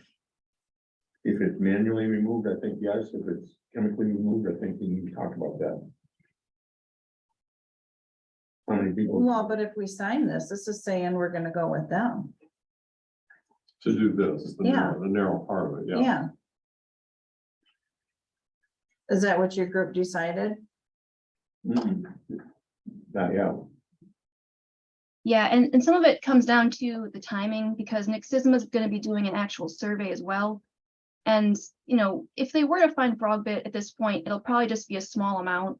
So I would think that polling would be reasonable. Okay. But if it were to be coming down to the timing that they don't find it in their survey, but then PLM finds it during the survey they do later in the year, then PLM would still potentially be the one to treat it. So So I that's where talked it to, comes down to just communication. at the end of the day, Okay. it's manual removal. Uh-huh. They have the option of using themselves or using this outfit, and I think they will use this outfit. Okay. So the only thing that changes is that the lake manager is kept in the loop and make sure that everything does what it needs to do to be applied for however they're gonna do it in the lake. And that she communicates with the invasive species committee as to which direction to go in and then they go execute. So she's in the loop between the application, the request and the application. Okay. So Yeah, so essentially signing this form would just open up the possibility for Nick Sisma, if it works out this year, for them to be the one to treat it. And essentially that would just be, you know, free labor and free treatment for the frog bit.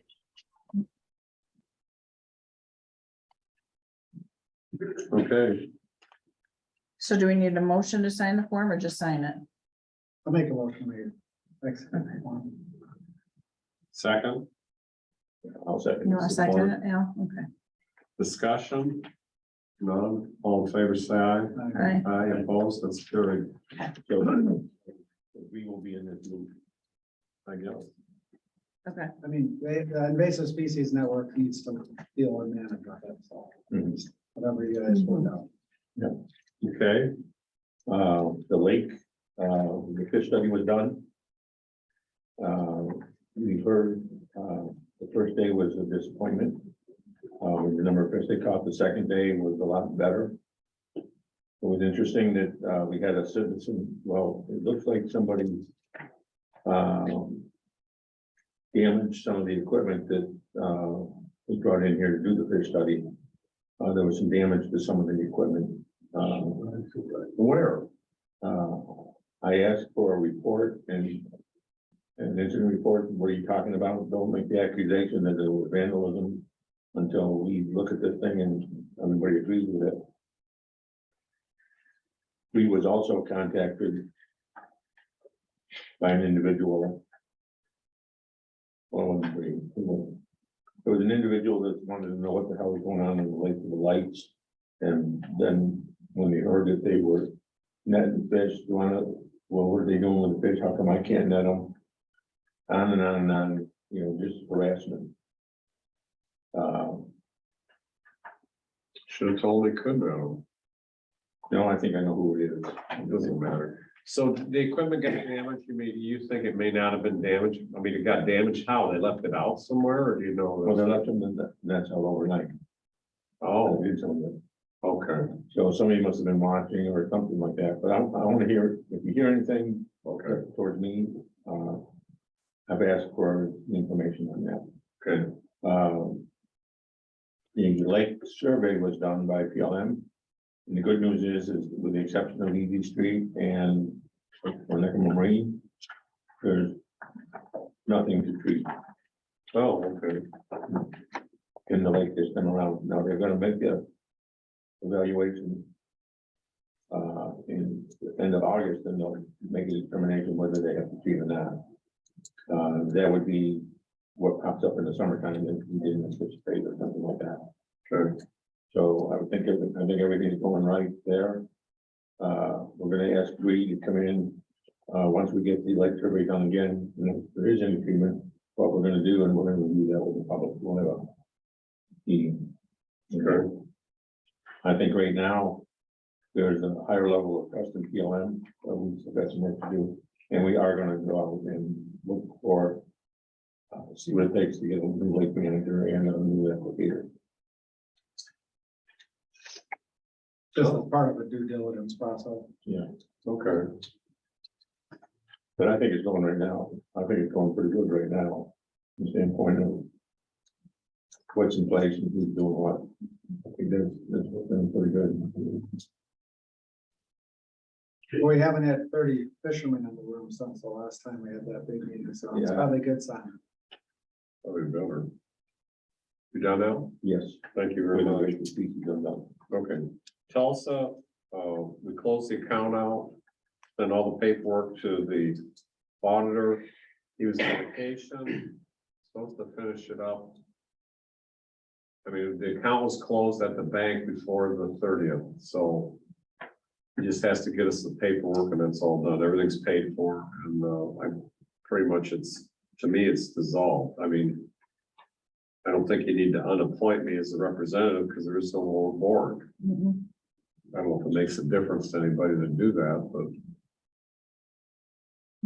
You're done. Not for me. Well, that's what I think. I mean, there is no meeting, we're not doing anything, so business is no longer in business. there you go. Okay, PLA. Go back to invasive species for just a second. The other thing we started to do is take a look at where we have land bound invasive species, like in Lake Point Park. And we treated some and we're looking for treatment options.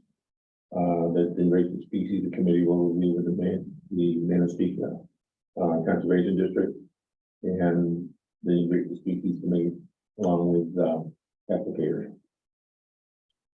So we will be looking at some of those areas where we've got the infestation of Lake Barbary. PLA. Things are moving forward. We've got somebody to take the parade. The boosters are gonna handle the parade. And we got the other area that we had blank was the craft show. And we've got one of the girls teams at the high school is gonna run the craft show.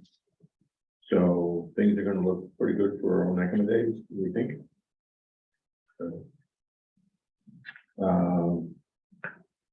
Most of the stuff is we just keep moving along on it.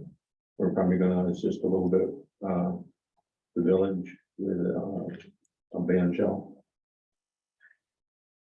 Okay. We're the biggest user of the current stage down there. And Who's in charge of that ramp? Is that Joe?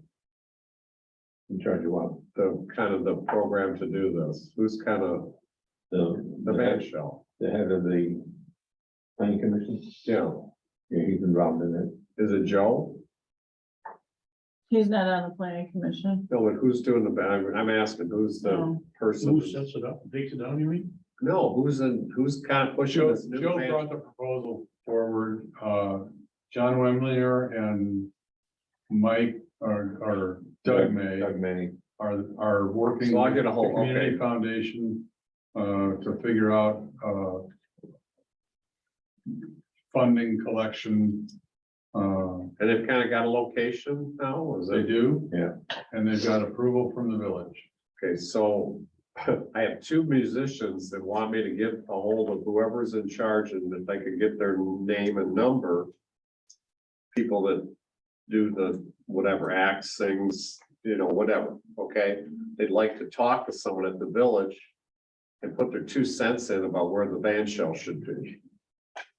Because where they think they're putting it is not, bueno. There are some people that are, the big problem they're addressing is right now with the way the park is set up, the audience is looking into the sun for any type of evening concert.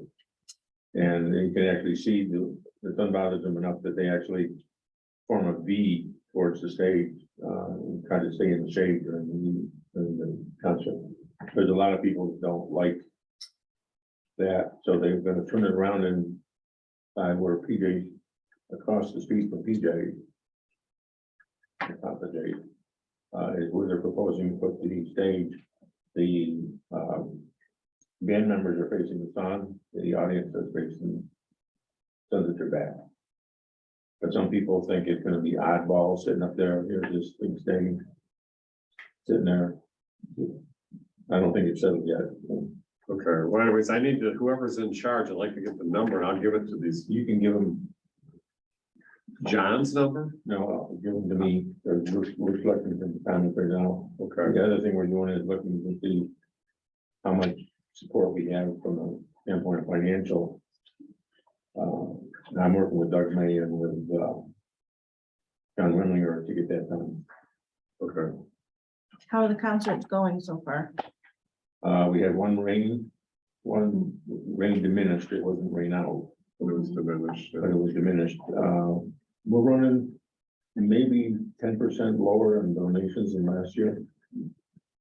I don't know if it's, It looked like there was less people to be last Monday. It was packed, but it still looked like it was less. It wasn't like last year. right, Wait till Elvis is coming.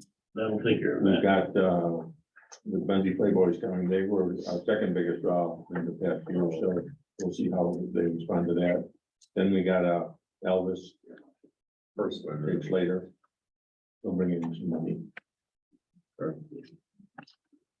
Recycle. We haven't heard anything. Oh, have we? yes, I have. They turned it down? No, they made it through the qualification part of the grant. Oh, So now, they're waiting to go through the scoring portion. okay. And they're hoping to hear something, they should announce something in August. And so if that happens, then they're hoping to sign contracts by October. Wow, okay. So, We're and then, still in. yeah, and then I got a hold of her and I said, we need to move these We have to, containers. yeah, can we? I said, I told her by, the beginning of September. And then not sure when they're gonna do the work, but we just wanna have this available for whenever they can, they have an opening, So, they can do this. And so she's like, well, can you find a place for us? And so she wants to find out across the street if we can get her that information. And she's also gonna ask the county. so on that, so I talked to Scott. He would do it. When is the fair? There's no sense moving this until, if we're gonna do it, I don't even know when is the fair this year. Does anybody know? Wasn't the fair supposed to be with Onekama days? They are. You know? Oh, well, they didn't So- publish it. I don't know. Yeah, August when? Manistee County Fair, Manistee, Michigan. We're about ready. See you in a bit. Bye. Okay, August 15th through the 19th. So, So it's not with. Onekama days. no, but there'd be no sense moving this over there till after the fair, right? Okay, so that, and it gives me, that's what I need to tell Scott Brown, because Scott wants to do this then before it gets, sometime at the end of August. So that would be / September. Well, he'd like to do it in August, believe it or not, when it's a little bit warmer, I don't know. What he said. But that's our busy. August 1st. No, not August 1st, after the fair. We Last can week do- of August. Yeah, that would be fine. Okay, last week of, We just need to get it moved. We need it before then, so you need. Yeah, we need to move it before that. Then we can leave it somewhere for 3 weeks. He'll do it. He just wants it. so you want it out of here in August then? Yeah, August, by August 10th or I want it something. out of here by tomorrow. That's not what the original plan was. I understand. I just talked to him today. Did anybody sign the contract and send it back to him? I didn't sign it that day. We voted on it last month, but I don't know if we signed the agreement. I thought I might have, but maybe He I said no. didn't. Oh, okay, then I can. Okay. Maybe I put that on your desk too. I'll have to look. One more recycle item. Yeah, HHW is the 19th of August okay. at the Road Commission Barn from 8 until 1. 8 to 1. Get there early or get there in the middle, You actually. can but- even find Really people get that there, There's no line. Get there at noon and you can probably breeze through in no time. Yeah, but some of the stuff was full. Well, as chairman of the Conservation District, my policy is that if you show up during our advertised hours with stuff, we're gonna take it and we're gonna pay the overage. Because I'm not turning people away at 1:30 and saying, oh, I'm sorry, that's all we can take. Well, you said you were gonna be open till 2. Well, or I what? got there at like noon or whatever, not last year, year before, and that whatever trailer that was going was full. And they told me if I wanted to leave it, it was Well, there's a new sheriff. $20. So Anyways, we have. I paid it budget because I foam wanted rid of it. For the fire department that we need to get rid of, Phone, Yeah, foam. lucky you. liquid foam. Oh, that's a hazardous waste. Probably. Yeah. PFAS too. Can we bring that? Yeah. It's Yeah. hazardous. Probably, there's a little bit of an issue, last couple of years ago. Bear Lake Schools were doing a technology update. And they showed up with a massive, like 3-axle trailer heaped with monitors and towers and all this, and old printers and stuff. Because it was household hazardous waste. That was rude. And we said, well, and we took it. We don't It have wasn't that- We don't have a semi-load. Particularly a household, but, okay. Yeah, since. Yeah, that, and also there's a scrap tire drive. Again, I think in July. Unless it just- unless it just- Fairgrounds, or is it gonna be at the, At Bayer. So Why? what do you want me to do about a location then? Ask if we can move it over there, see what she says. Move it over where? The lot where we're going to put the recycle center, maybe they'll let us put the dumpsters over there for a couple weeks. The cardboard Who trailer. owns the property? County. No. Yeah, it does. No, the county, where are we gonna move the recycle thing to? You should notify the county and Mike Garrett. Ask them. Put Over, it in Shirley's parking lot. It's Mike Garrett. I'll call them, ask. Vic doesn't want to mess up the asphalt for the pickleball court. It's shot. Or Bob's storage barn. Okay, public comment. Oh, no. Whatever happened to the DeVoe fence? It was, The DeVoe fence, the DeVoe fence is not up. I don't know Yeah, it where was- it's at. I told Mr. Greer to get a hold of Mr. DeVoe's attorney and tell him to finish it, because it was supposed to be up Post-haste. July 1st. and it's not, as you can see. He was, filing whatever it's called to enforce. Means we're going to court Yeah, again. I don't know what it's We didn't go called. to court last time. We just drew the document out. We're going to court now. You go to court, you get an agreement to go to have it up by July 1st, and then you can go to court again. We didn't go to court the first time. We drew a draft of the document between us that he agreed to, a consent Mediation. agreement. And then now he hasn't done it, so then you go to court to have the judge enforce the consent agreement that he signed. It's the way it works in the big city. Correspondence. I have a letter from the Environmental Health Programs Unit, On-Site Waste Program, Drinking Water Environmental Health Division, Michigan Department of Environment, Great Lakes and Energy, for the notice of intent to establish a condominium project called the Dollhouse Condominium. Oh. Greg Carlson, that's the village. Apparently the short-term rental plan didn't last very long. Maybe. Well, if it's condominiumizing, it, he's probably gonna sell them as units. Where are you gonna build that? right next to it. I think it's already built. But He's that got- could- But he's probably just doing a master deed so he can sell them off. No, what I heard was he's building them right next to his place of business. You Oh, know, and the three grass lots that are there. That's where they, Well, this Where the is harbor- about his where the harbor building bar that he renovated, which is called the Dolly House. well, that one I don't know, but I know that when they did Greg, he's working on next door. He's got a sewer line to go. So who knows? I don't, it just says development type conversion. Number of units 5. That sounds like the Conversion. Dollar House. It's a conversion, That's a doll house. not a construction. No, this is Portage Point, not the village. This is Portage Point Inn and Marina LLC. Well, the doll houses, not the, Oh, What did you think I That's said? Greg Carlson. No, I didn't say Greg Carlson. I did. No. I said Doll House. I said Doll House condominium. well, what does he call his building? Dale. Dollar. Dale, Yeah. that's what Oh, I was- that's why. I Dale or whatever. Okay, anyway, so that's, you wanna look at this? Well, you're on the planning commission, I mean, you might I don't find that know. interesting. We know what Kazan wants to do. Okay, of course, that's the correspondence I have. Pay the bills, somebody. Make a motion to pay the bill. Is there a second, Al? Second. Thank you. Discussion, none, all in favor, say aye. Aye. Opposed, that's carried, adjourned. There you go. Ed, can you give me What?